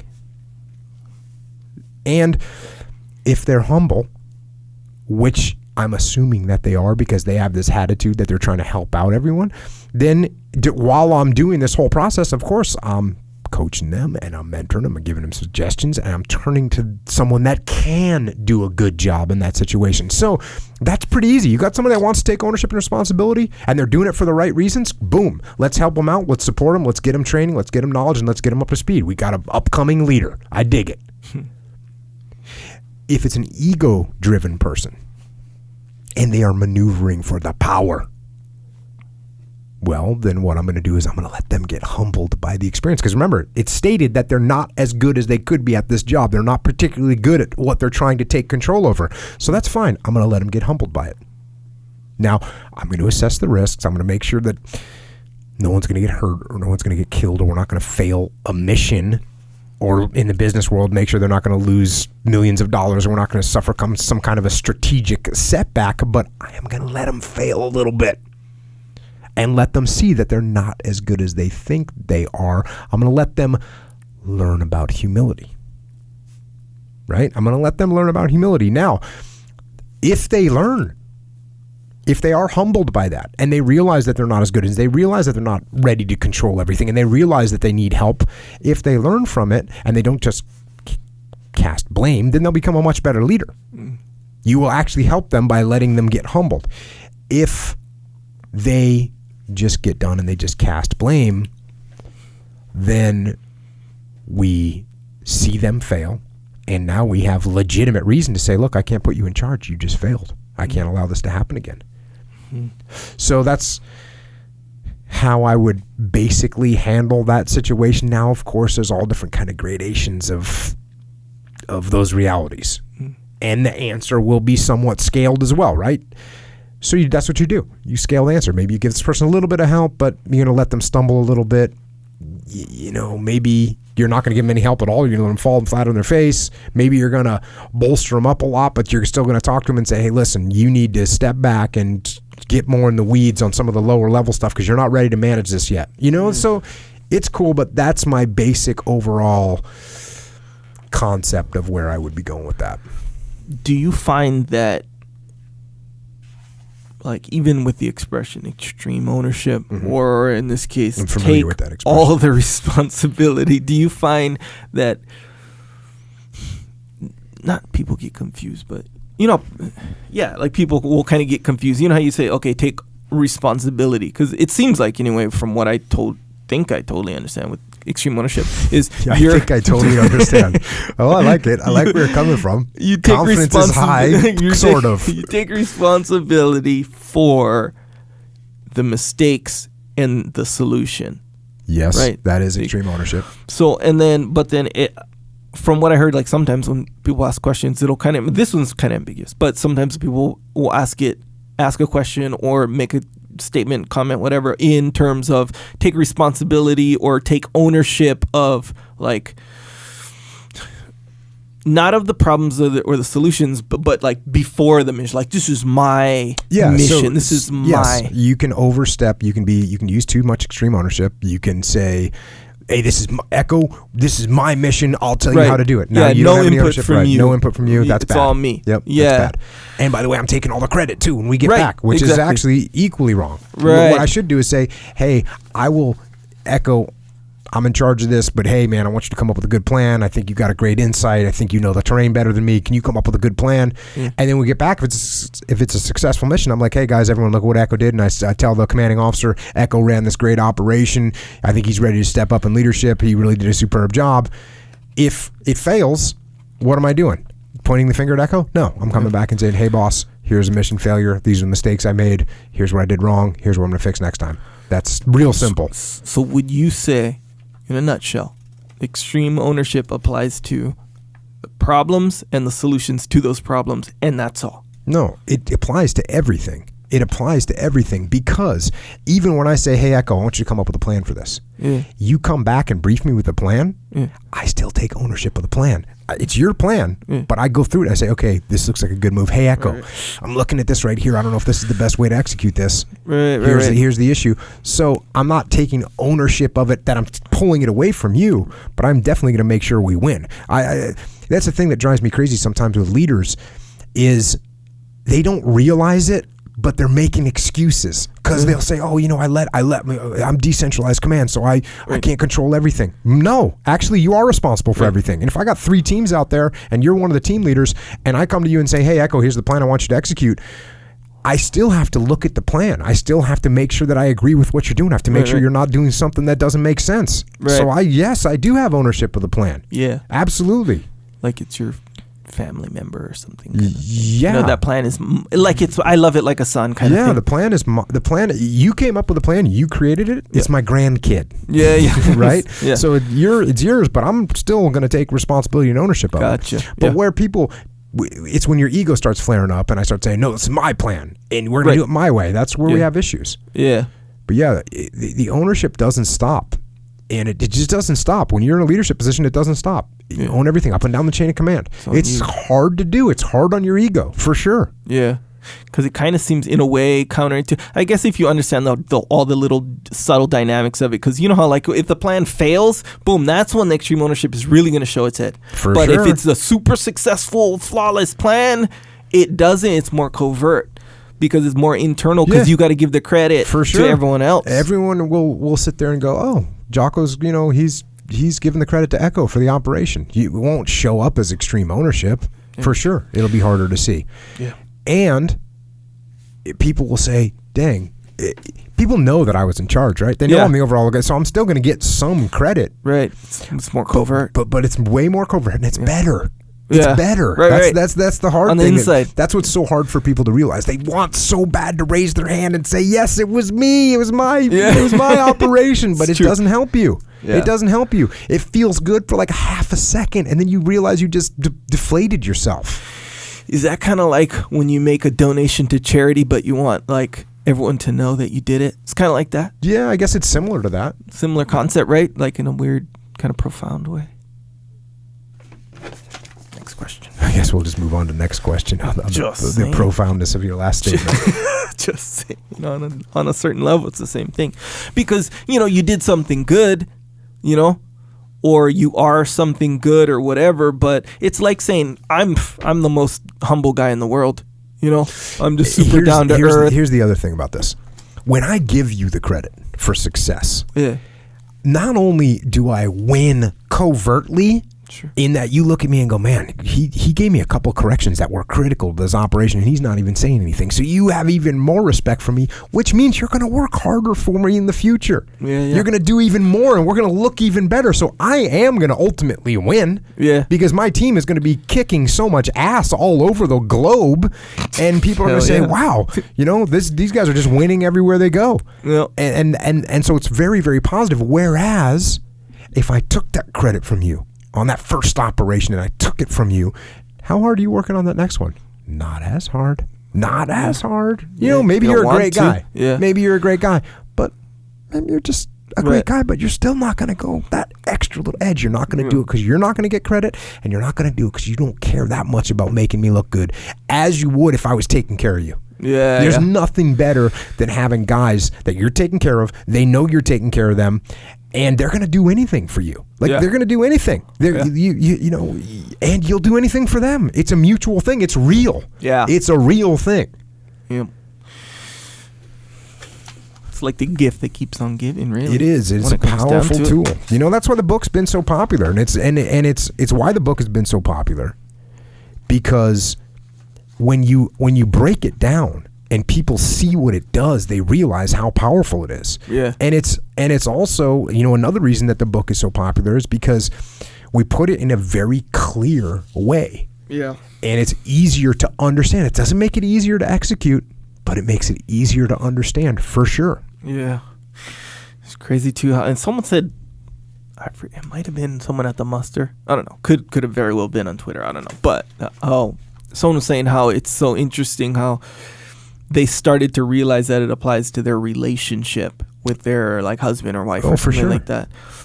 And I always kind of look at all this stuff as primarily that, you know, because I mean, especially now, who do I work with? You know, so I'm like, I don't have to I don't go through these extreme ownership struggles, you know, with you.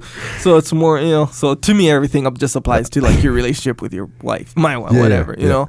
So, and it all translates, all of it. It does. Yeah. When you take ownership of stuff, it's when you take ownership of stuff, then you can control the outcome. Yeah, it's crazy. When you don't own it, you don't get anywhere. Yeah, and that you know, you have a disagreement, argument, any ripples in the water where the instinct is to point fingers, you know. Mm-hmm. But when even though the other person is really in the grand scheme of things, you're both to blame. I know that, but they do have their huge role in the issue, in the problem. Don't do that. Don't even pay attention to that. All you got to do is shine the light on your own things and say, don't be hard on yourself. You know, like that kind of I suck. It's not that. It's like, what did I do? This is what I can do. Exactly right. So what's interesting is, and you said it from the beginning, but it is interesting to just watch it play out. It's so fun. It's almost fun, but it's more just real interesting where when you do it and you just keep doing it, you always do it. That's the thing. Consistently do it. You just watch how the other person just changes. Yeah. And just becomes kind of the same thing. And before you know it, like the ripples in the water are pretty much gone. Yeah. And you need someone in the team has got to start doing it. Yeah. That's one of the hardest things. Occasionally we'll work with a company where everyone's like, oh yeah, extreme ownership. No one is actually doing it. Yep. When no one is actually doing it, and all they're saying is like, hey, I wish that guy had extreme ownership, and that guy should have extreme ownership, and I don't see anyone else taking ownership.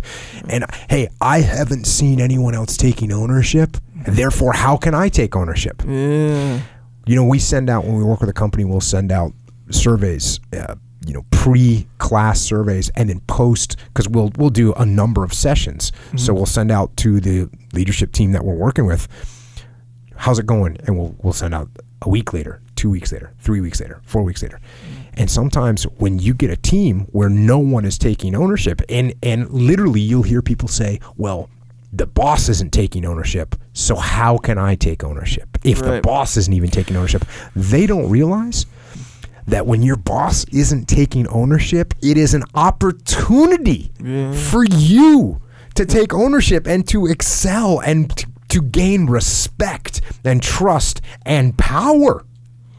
And power, which is a good thing because you're doing things for the good of the team. So you want to have power.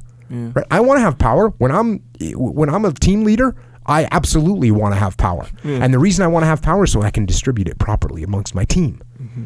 And I can utilize it so we can be successful in our mission. So when you have your CEO isn't taking ownership, awesome. I'm going to take ownership. And when if the CEO is truly not taking ownership and I do, everyone else looks at me and I elevate my position. The CEO becomes irrelevant because all he's doing is sitting around pointing fingers. I'm taking ownership of things and solving them.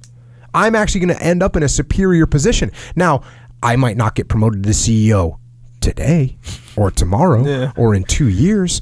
But when this information gets back to the board or to the directors or whoever, they realize that there's one person that's mutually respected by everybody, and that's you, because you took ownership. And when you take ownership, you solve problems. And when you solve problems, you win. But somebody has got to start it. Yeah. And it's hard. Sometimes in some situations you get the what's that word they use, like the caustic environment. Right, toxic. The toxic environment where everyone's just so defensive about everything. Yeah. And it's difficult. Those are the difficult situations to work with. And all it takes is the transition of one human, one person in that team to step up and say, you know what? This stuff that's going wrong is my fault. CEOs, don't worry about him. He's got enough problems. He's got to deal with the shareholders meeting. We need to protect him. Yeah. You know what? This is my fault that this happens, and here's what we're going to do to fix it. Yeah. Here's what I'm going to do. And that just changes the attitude. And of course, you're going to have 2 or 3 people in that defensive, toxic environment that are going to look at him and go, yeah, it's right. It is your fault. And you know what you say to that? Yeah. Yes, you're right. Okay. It is. Yeah. It is my fault. And here's what I'm going to do to fix it. Here's how I'm going to move forward. Here's what we're going to do to change. But it's hard to be that person to take that first step. And then you got to keep that going, you know. But again, man, after a little bit, you see the guy next to you. He's starting to do it. Then the guy next to you. It's in Extreme Ownership, the book, it's pointed out, but it's not super crystal clear, that when I was taking blame for the blue on blue that happened, everyone else was too. You know, those guys were saying, hey, it was my fault. I did this. It was my fault. I did this. Yeah. And that was because that wasn't the first time these guys had seen or heard ownership. You know, when we were going through training and something was screwed up, I'd be like, hey, this is my fault. This is what and so everyone had that really good attitude. Yeah. So, and that happens in a company. So what you're saying, it does. That's one of the best things about this idea, this principle of extreme ownership, is it spreads throughout the company. And will you get people on the team that will not take ownership of things? Yes, of course you will. You will get that person. And eventually they will either leave or you will fire them. One of the two things will happen, because when you have a person, when you got the whole team is going, no, it's my fault, and eventually everyone's, you that's not your responsibility. Cool, I'll take that. Oh, Echo, you can't handle that. Cool, or that's not your fault. Okay, then I'll take it and fix it. Oh, Echo, you can't handle that either, or it's not your fault. Okay, I'll take that and fix it. Eventually you don't have a job anymore. Yeah. So if you don't want to take ownership of things, including problems, I will take ownership of all of them, and I'll eventually take your job in your world, and it'll be mine. Gets phased out. I'll phase you right out, like you weren't even there. That's what's going to happen. So, yes, it's a powerful, powerful tool. Yeah. And the other thing is, you see politicians do it all the time. They don't take ownership when they make a mistake. And when they do, it's sort of this lip service of, hey, it was my fault. It was my fault that this happened, but... Right. But blah, blah, blah, blah, blah, Which blah, is blah. the anti. And all anyone hears is blah, blah, blah, blah, blah, blah. Like as soon as you say but, and then you make a bunch of excuses, that's all anybody hears. Yeah. And it's so weak. Yeah. It's so weak to do that. And it sounds, like you said, when you get used to hearing it, when you get used to hearing people take ownership of things, when somebody doesn't, it sounds like Satan is screaming out of their mouth and just horrible. It sounds awful. Yeah. It's like a cacophony of just sickness, right? That's what it is. Yeah, it stands out for sure. You know, when we were at the muster, I was talking about how when you start taking ownership of things, when you start having this attitude, when you feel yourself about to make a mistake and cast blame on someone else, like you feel like you're going to throw up in your mouth. It's like vomit is coming out of your mouth, and then you choke it back down because you don't want to let that puke out onto the floor and let everyone see it. Yep, it's not allowed. That's all it is when you blame everyone else. It's all it is. It happens all the time, and it's like the other thing I talk about with stepping back and how you step back off the line and how much visibility you have as soon as you step back off the firing line, as soon as you just elevate yourself 6 inches above what's happening. It's the same thing when you start to take ownership. It's like the change. It's just this little change, but it just completely changes the dynamic of what is going on in your business and in your life. In your life, because it's the same thing in life. When people are blaming everyone else, they're blaming the market, and they're blaming their parents, and they're blaming the debt that they built up, and they're blaming the car that broke. They're blaming everything else that's going on. Yep. And when nothing is your fault, what are you going to fix? Yeah. The answer is you're not going to fix anything. Whereas if you go, okay, these are some mistakes that I made, and here's what I'm going to do to fix them. That's the paradigm change, and that's where you start getting on the right path. Yeah. The muster, you're lying at the muster. I included it in the video. Favorite line, I think, says, "Sure, I'll take the blame, and I don't care. I have a mission to accomplish, and I got to get the problem solved." Yeah. That's what it was. Yeah. It's in the video. Best part, in my opinion. Yeah. I will take the blame, and I don't care. I don't care. Bring it. Bring it. Jocko. We got time for one more? Yes. I think we do. Jocko, on the Joe Rogan Experience, Everlast from House of Pain was on. Everlast was explaining how he wasn't in shape, and Joe played the good video for him. Everlast said it is inspiring, but it didn't always work. And the example he gave was his sick daughter, who had a lung disease that the doctors can't explain. I wondered the same thing. How is a sick child good? You know, I saw that episode as well, and it's definitely a hard question. And actually, to quote a song, a great song by Everlast, and I haven't walked a mile in his shoes, and I've been extremely lucky and blessed with the health of my family, my wife, and my children, and I am so thankful for that. But I have been around disease, and I have been around death, and of course, to say there is something good about death and disease is impossible to do. To hell with disease. To hell with cancer and ALS and heart disease and all the rest of them. To hell with them all. And death. To hell with death. I have nothing good to say about disease or death. Curse them both.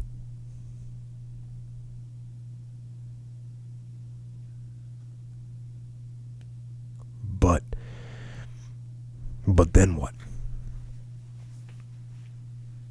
Is that where I'm supposed to focus? Am I to latch on to death and disease and ride with them down to the depths of despair? I say no. No, I will not ride with them. I will not go down their evil path.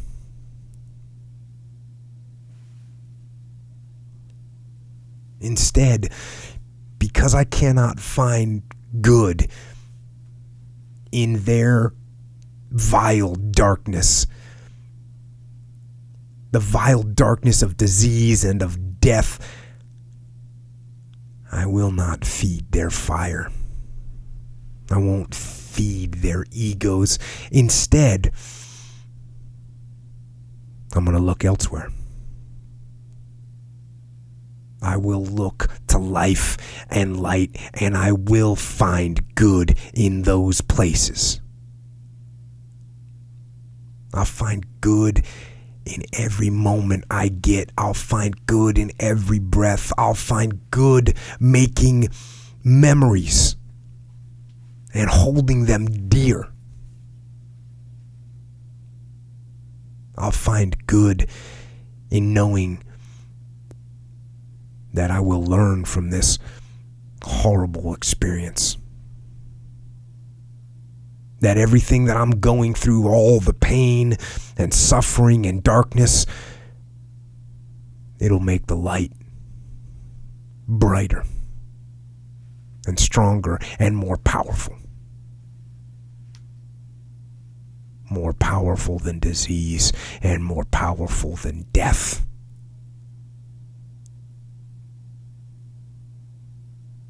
So,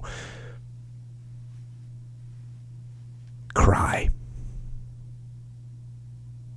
and scream and shake your fists at the sky and curse death and curse disease and shout to the world that life isn't fair.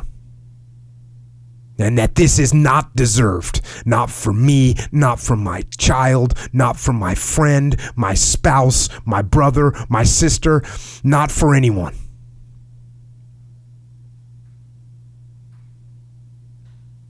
And then look up. And breathe. And all that darkness and all that evil, let it all go. And when it creeps back again, let it go again. Let it go. And look forward. Toward the light, toward life. Toward the future. And of the past, let the memories, the sacred memories, let those flourish and grow and expunge the darkness from your world.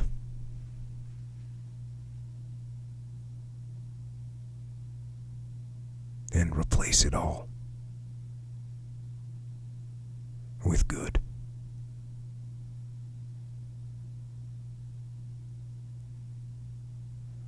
And I think that's all I've got for tonight. So,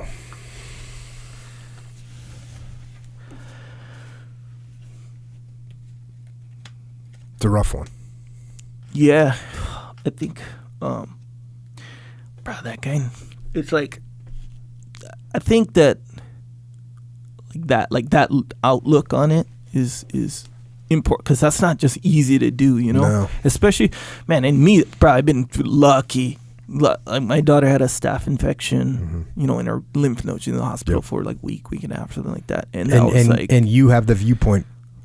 You're lucky that happened. You know, when you go to a children's ward and you see kids that are just suffering from horrible diseases, it's awful. And you feel lucky, exactly as you should. Yep. Hey, we're lucky to have this. Yeah. And in that moment when we were in the hospital, I'm like, you know, like, you're scared. You're like sad, scared for them, you know. It's just, but I think that just even hearing that is like, it's kind of like, it does help, you know. Well, yeah, and it's one of the things that, you know, when you talk about the reaction you have, and, you know, the fact that it's okay to like scream and shake your fists at the sky, that's okay for that. And then I'm saying, you know, that you got to let it go, but at the same time, everyone's got to realize that, like, you let it go, it's coming back. Yeah. It's coming back, and it'll sneak up on you again. Yeah. And then you gotta do it again. You know, you gotta go through that. You gotta scream and curse the evil that it is, and then you got to let it go again, and you're going to go through that cycle over and over again. But what you can't do is you can't not go through the cycle. You can't just get trapped in the screaming and the suffering and the pain. You can't get trapped there, and it's really hard. And I noticed that, when I had my friends get killed overseas, I realized, when we'd be home and like everything would be normal, like maybe we'd be out having some beers with the boys, or we'd be doing something, and all of a sudden, like, you just get hit with this wave of sadness. Yeah. And it would kind of just almost instantly, I'd be like breaking down. I'd be like ready to cry or crying. And then 3 minutes later, I'm like out of it. I just had to get rid of it. I just had to expunge that sadness. Yeah. But what you can't do is you just can't get caught in those cycles. And I think that's what happens to people. And again, I haven't walked a mile in those shoes. But what I have seen is, I know that it's hard. I know that it's heartbreaking, but you can't let it break everything. You have to try and hold it together. Yeah. It's like part of the, like, going through, I know this on a low level, I guess I understand it's like a low level, but part of like the feeling that you get is like what do I do? Like, I feel like I can't do anything, and then that provides these feelings, But if you start to understand what it is that you do have to do, and one of those things is essentially like understand it, that it's going on. Don't try to block it or escape, do some escapist activity or whatever. Just know and understand that it's going on, and then on top of it, like, your job is to be strong. Yep. That's another thing that I've noticed, especially, and it happens with anybody, but with some of my SEAL friends that have been in these horrible situations, is they're alpha guys that are, used to being in control of everything and used to being able to control the outcome, and you all of a sudden you can't. Yeah. You can't control the outcome. And then what do you do? Well, it's like we learned from Charlie Plum. It's like we learned from Bill Reeder. You can't control that thing. The only thing you can control is your own attitude, your own view of what's happening. And if you control your attitude and you make your attitude the best possible attitude it can be, that's the best you're going to do. And again, I wish there was I don't have some miracle solution to these situations. No one does. If we had the miracle, these problems wouldn't happen. These horrible things wouldn't happen. So what can we actually control? Well, what we can control is our own view of it, our own assessment, our own attitude. And that sounds such like a trite word, but our own attitude of what's happening, and make that as good as we can. And are there going to be points where your attitude turns completely dark and negative? Of course there are. How can you not? But don't let it be permanent. Don't let it be permanent. For the sake of the situation, for the sake of the person you care about, they don't want you to live like that.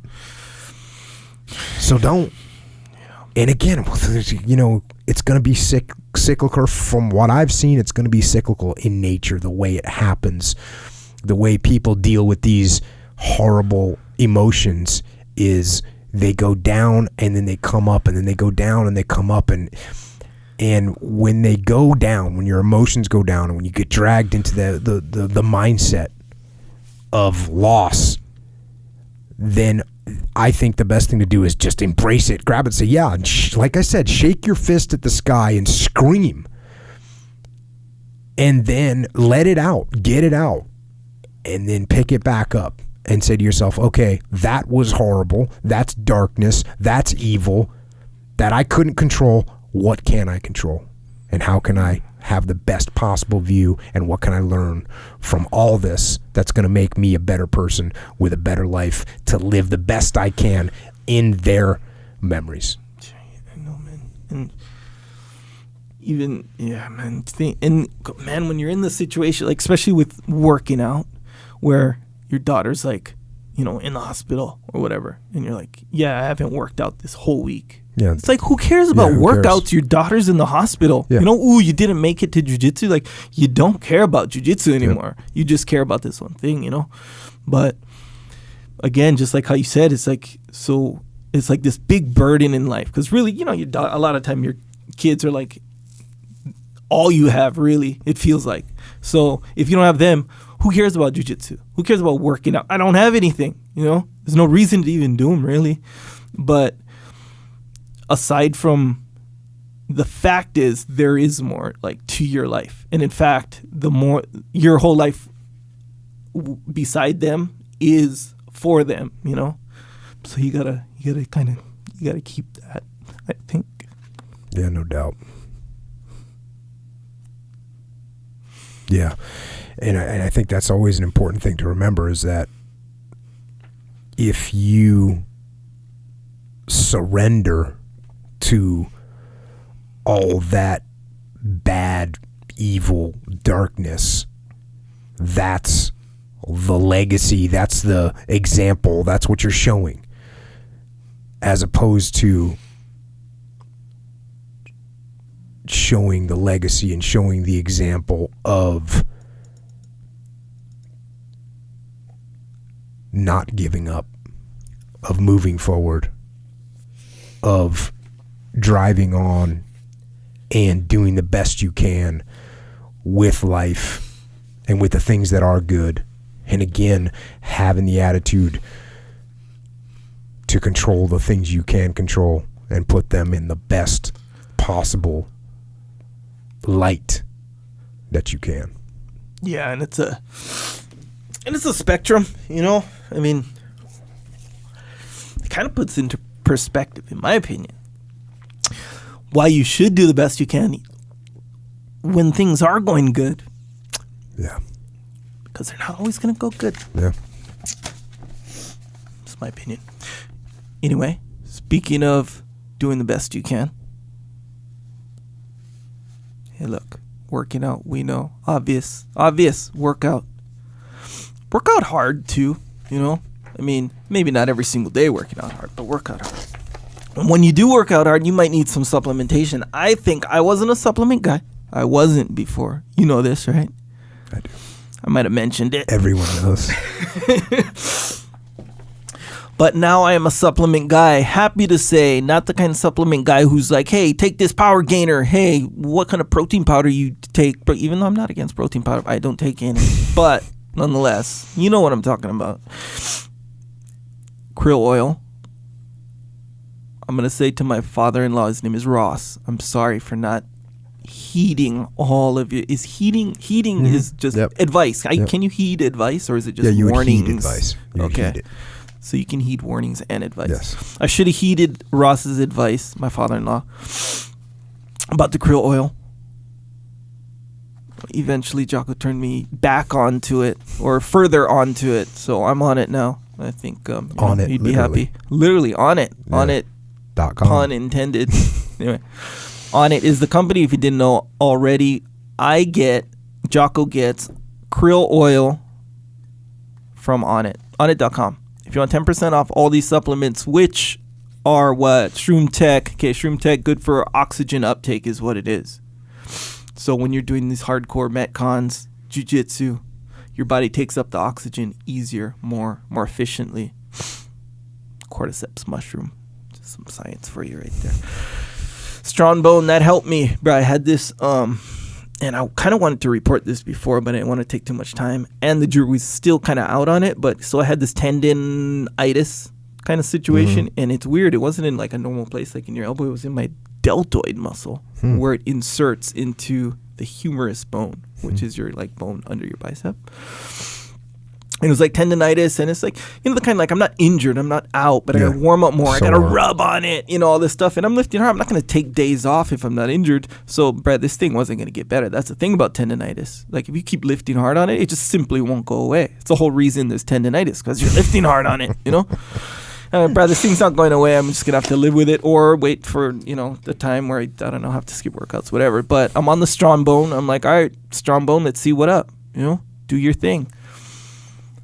I'm not saying it was because of the strong bone, but nonetheless, the tendonitis, it's not completely gone, I'll be honest with you, but it's pretty much gone. I'm warming up normal. I'm a believer of the strong bone. Thanks for turning me on to that. Check. Jocko. Anyway, go on there. There's a lot of good stuff for a lot of good things from supplements, and there's workout stuff on there too. So I already had weights and a gym membership, but when you go on there, you see the stuff that they have, you're going to get some of that too. Because it's not like normal, like kettlebells, there's all the cool ones. And there's info too on this stuff. Like, I understand that, a lot of people, a lot of us, we want more info than just, oh yeah, Jocko takes it, so I'm going to take it. Some of us are like that. Anyway, we need more info. So there's info on the website. Be careful though, you can get stuck on there because it's real interesting and in depth, by the way. So just be careful with that. Anyway, onnit.com/Jocko. I recommend the krill oil big time. To me, if you're not on the krill oil, you're behind. You're like a good 1 to 2 steps behind. Like steps, not like a half step. Like you're behind.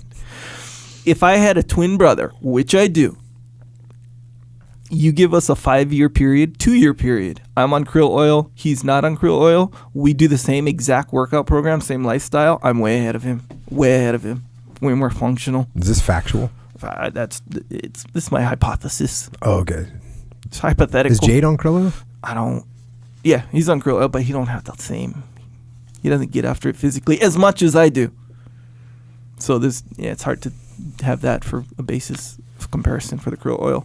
Nonetheless, good stuff on there. And the good thing about Onnit, I can say this with with absolute certainty at this point, is that it's the good one. It's good stuff, because supplements in general, I don't want to mention any store names, but when you go in the meathead bodybuilder store, a lot of those supplements they're whack. They just have like sparkly like labels and stuff in their junk. Onnit is not like that. Get 10% off if you want 10% off. Go onnit.com/Jocko. That's a good way to support this podcast as well. Another good way to support my opinion. What's interesting is, you review books on here, and sometimes, actually a lot of times when you have the guests, you actually have their book and you read their book to them. Yeah. Which is like a switcheroo. That was, and I think I probably talked about this, but when we had Jody Minnick, this is the first time it happened. Yeah. Jody came on, and I had his book, and I was like, okay, well, should I have him read this, or should I read this, or I just wasn't quite sure, and it seemed like the common sense answer would be, Jody, read this section of your book. Right? That was kind of like the common sense answer, and then you could talk about it. And for some reason, my gut told me, Jocko read it. I read it, right? And as soon as we got, probably, I don't know, halfway through it, Jody said, something like, man, hearing you read this is like crazy to hear. Yeah. And it's true. When you hear someone else read something to you, it's different. Yeah. It's different. Yeah. So that's what I've done every time since, when we had Colonel Reeder on here, and he said the same thing. The same thing. It's hard when he's he's like, he's saying the most unemotional way. He's like, when you're reading this to me, it's extremely emotional for me to hear. I'm thinking, but it's and same thing with Captain Plum, same thing. And Mannion as well. Yeah. Too. Yeah. So it's really interesting the way that works, and it's it's unbelievable to have the author sitting there. Yeah. And to have my spin. Yeah. Because that's what it is, right? It's the way I hear it. Yeah.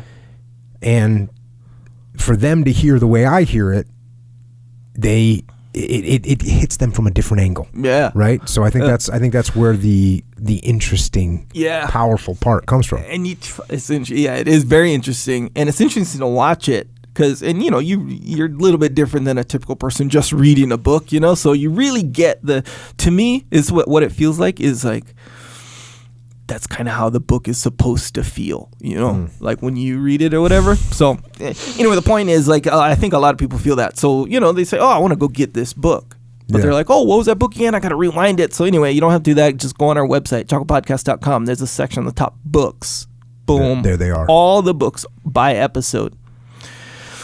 boom, you can get them. And when you buy your books through there, support the podcast as well. So boom, double edge, double gravitational. It's a two-pronged. Now, what if spear? What if you weren't getting a book? You were getting like duct tape. Anything, yeah. So that's the thing. Yeah, there are Amazon click-through situations. So yeah, even if before you do your shopping, boom, just click through. We got banners, Amazon banners, all up on there.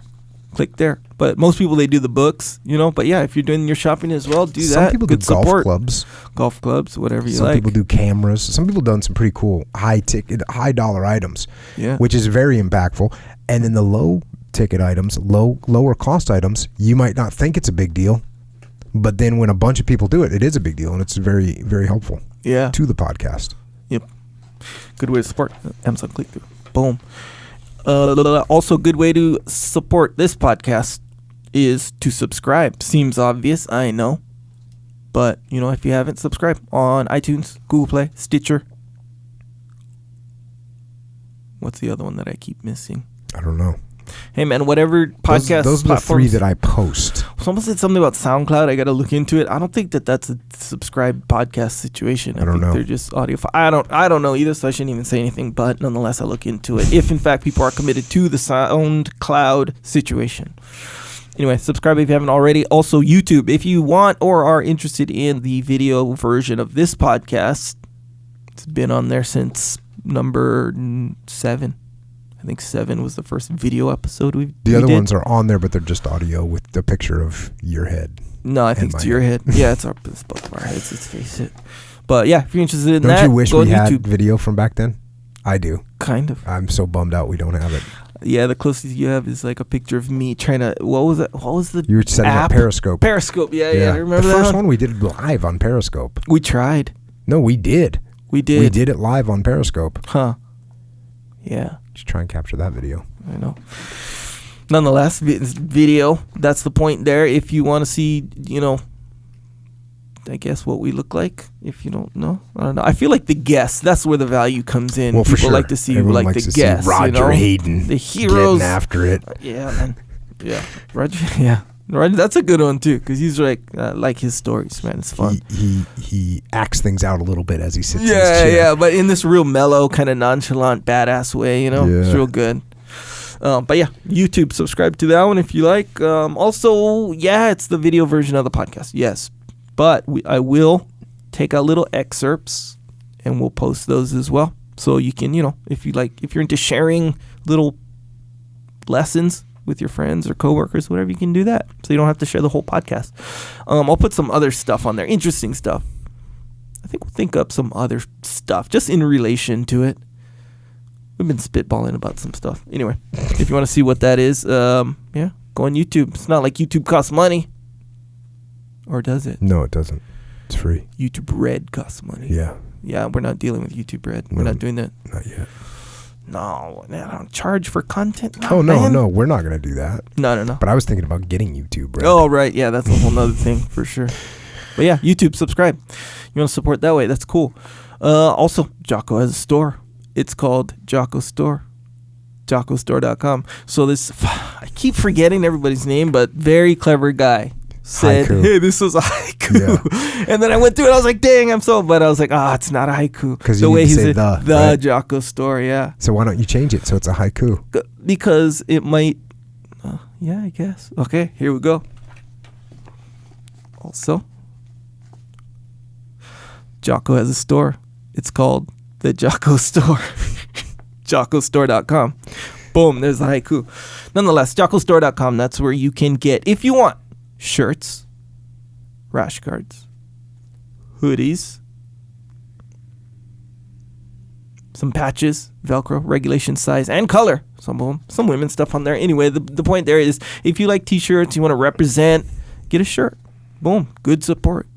They're good shirts too. They're not the free kind. When you put on junk. a Get After It t-shirt, yeah, do you get a little bit? Yeah, you want to get after it more. And actually, that actually sounds kind of funny, but when you think about it, it's super obvious. Yeah. So you know how I don't know. It's a literature thing. What? There's a literature thing. It's called something. It's called something like the dressing of the warrior. Oh, yeah. And you'll see it in movies. They do it in movies where you see the guy putting his boots on and putting his gear on and putting his sword and picking up his shield. That's donning his helmet. They do it everywhere from knight movies to gladiator movies to soldier movies in the modern day. You'll see these scenes. Well, they do it in literature too. So there's a little something that there's a little reality to that. Like, I'll tell you what used to get me was flipping down. So night vision goggles, you wear them on your helmet, and they flip up when the lights are on and when you're getting ready to go, and then when it's time to go, you flip down your nods. And for me, like that was just game on. It's so game on when you flip down those nods. And so when I got back from my last deployment, I'm working training, and we'd go out. We'd still be on night vision. We'd go out at night to observe the troops and run the opposing forces and all that. But I'd get out on the target area and flip down my nods, and I'd like go into full combat mode. It's just so good. Yeah. So I think sometimes you put on the get after t-shirt, you sort of feel a little something. Yeah. I think it was Gladiator, that movie when they're like, I don't know, it's like the emperor or something came up, and then there was like this small act of defiance from the gladiator guy, and then all the guards behind him, they all flip down their thing, and boom, we're ready to go real quick. I think it was Gladiator. Probably. Might have been something else. Nonetheless, yeah, the modern version of that, right, with these, like, and it did happen to me when the first shirts came in, the Discipline Equals Freedom. I was like, oh, the shirts are, and I put it on, and I wanted to, like, go work out in it, and it makes sense. When you get a new rash guard, it's like, or you get a new gi or something, you're like, oh, can't wait to go practice in my new gi kind of thing. When little kids get new shoes. Yeah, like, exactly right. Faster now. Oh, yeah, in football, when we split in Pop Warner football, we'd get the new shoes for the season. I can't wait to go to practice. Practice super hard and it sucks, dude, especially as a little kid. But you just want to when you get that new stuff. Nonetheless, so like I said, JockoStore.com. Get yourself a new shirt. You get the one that says "Get After It." Guess what? You're gonna really want to do. Get after it. Some other ones on there, pretty cool, I think, and they're good. They're quality shirts. That's, in my opinion, that's even more important than what it says on them because they're wearable. I can print like, Jocko's cool sayings on a junk shirt. You wear it one time, you're like, all right, maybe I'll wear that again, but it's not very wearable. I don't look that good in it. It's not the case with these ones. These ones look good. I've had multiple people say it's my favorite shirt to wear because I look good in that. That's kind of the case with the first round of travel mugs. The silver ones. Oh yeah. Like they were not as high quality as what we went to. Yeah, even though they said Discipline Equals Freedom on them. In the silver mugs, they said Discipline Equals Freedom. They looked, pretty cool. But we needed higher quality. Yeah. Yeah, so it's essentially the same thing. You get the mug, you're like, cool, my new mug and all this stuff. That new travel mug is going the distance. That's gonna replace your whole cupboard. Straight up. It did with me. And I didn't even expect that. But 30 ounces. And it fits in your cup holder in your car, too. What's the black on black? Black on black. Discipline Equals Freedom. No one can see it. Yeah, except for you. Well. The owner. Nah, you can see it. Here's a good thing about it. It's black. You see, look at it. It's black. It's not shiny. It's it's matte black versus shiny black. And then the logo and stuff is shiny black. So people have to look a little extra hard to see it. Yeah. But there's a subtlety to it that's powerful. It's for you. It's for you. It looks dope. They call it murdered out. Cars black with black rims. Anyway, it looks good. Yeah. And it's double insulated. Is that double insulated? Is that what it's called? Yeah. When your ice, you put ice water in there, you leave it overnight. Next morning, you still have ice water. Even if it's a hot night. Even if it's a hot day outside. It's amazing. It's amazing. I left mine in my car. You go into where did I go? The grocery store? I know you spend a lot of time in the grocery stores. No, bro. No. I was coming back from somewhere, left it in my car with ice. It was just ice. I drank all the water and left it in my car. Came out later that evening. Boom, ice still in the car. Hot day. It's amazing. It's a miracle. Yeah. Anyway, those are good. High quality, BPA free, all that stuff. Anyway, JockoStore.com if you didn't know already. Also, good way to support yourself and this podcast by happenstance is psychological warfare is what it's called. If you don't know what that is, it's an album with tracks of Jocko telling you how to get through your moments of weakness in the event of you having a moment of weakness. Getting up early, procrastinating, even being creative. It's like for everything, being creative. Like how can you get talked out of writer's block? How can you get talked out of that? It's weird, right? Yeah. You will be talked out of writer's block and right into creativity. Yes, exactly right. And same thing with workouts. Anyway, for all the little moments of weakness that you might have, don't worry, Jocko's there. Get it. Psychological warfare. You can even buy the individual tracks too. Let's say you're like... but that's not as good of a deal.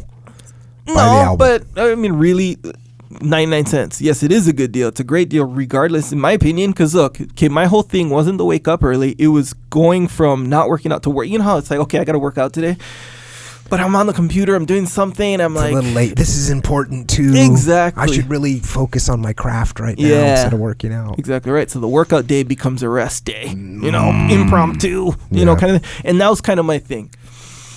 But so there's a track for that, you know. So if all I need is really that track, the diet thing, I'm not, you know, that weak when it comes to like the diet stuff. So, you know, so maybe I don't need it. But I'm not saying to do that. I'm saying there's that option. Yeah, well, so you get the one. Anyway, it's on iTunes. It's on Amazon Music. Google Play. Pretty much anywhere where they sell music. MP3s. Online MP3s. Boom, it's on there. It's called Psychological. And for people that want alarm clocks, so people always want an alarm clock. Oh, a ringtone. Yeah, ringtone? Just put it. No, alarm clock. If you want to wake up to like someone telling you to get up, and that someone is named Jocko. Yes. Because people want me to do something like that, but I'm like, we already did it. That's one of the reasons why we did this psychological warfare. Yeah, so you download that specific file to your phone, and then you apply it to your alarm clock. Yeah. So psychological warfare, Jocko Willink. Boom. You can also get Jocko white tea on Amazon, and people ask if I ever drink energy drinks. And the answer is yes. I drink Jocko white tea. It's my energy drink. Sure. Don't need any other energy drinks. No. That actually sap your energy once their crash hits you. Yeah. Jocko white tea, that's not going to happen. You'll be going strong. Way the Warrior Could. The book I wish I had when I was a kid that shows kids the path. You can get that book. As well as for adults that need to get on the path, there's another book coming out October 2017, Discipline Equals Freedom Field Manual. It's the path. That's it. Extreme ownership, of course. Combat leadership from the battlefield and translated into strategies and tactics that can be applied in any leadership situation. Extreme ownership. Get it, and then get it. Also, you can also get Echelon Front, leadership and management consulting into your company. You got Leif Babin, you got JP Donnell, you got Dave Burke, and you got me. You can contact us at info@echelonfront.com. Of course, the Muster Leadership Conference, but not your normal conference. It's not your normal conference. So whatever your vision of a conference, because I've spoken at a bunch of conferences, that conference, it's not that. It's different. It's different. The normal conference, you're waiting for the break, and then you're going to disappear to your hotel room for like 45 minutes. Waiting for the happy hour. All that other stuff. That's not what we're doing here.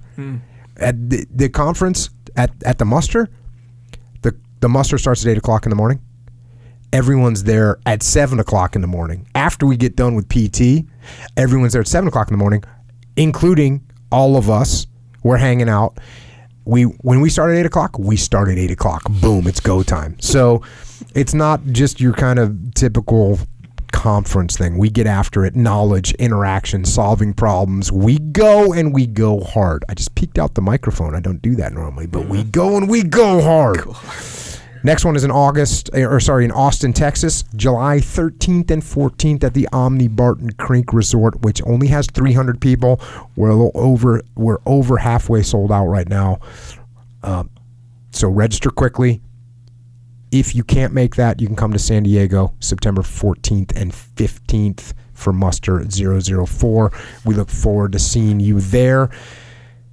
And until we do see you there, if you want to talk to us, you can find us drifting about inside the interwebs on Twitter, on Instagram, and on that Facebook. Echo is at Echo Charles, and I am at Jocko Willink. And as always, to the military personnel, deployed all over the world. Thanks for everything that you do for us.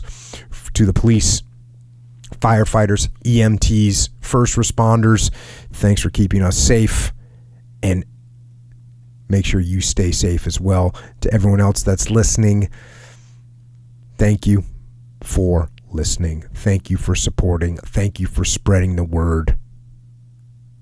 Thank you for getting up early, and thanks for working harder than your enemy. And as Echo said earlier, thanks for taking advantage of when times are good, because times will not always be good. So until next time, this is Echo and Jocko.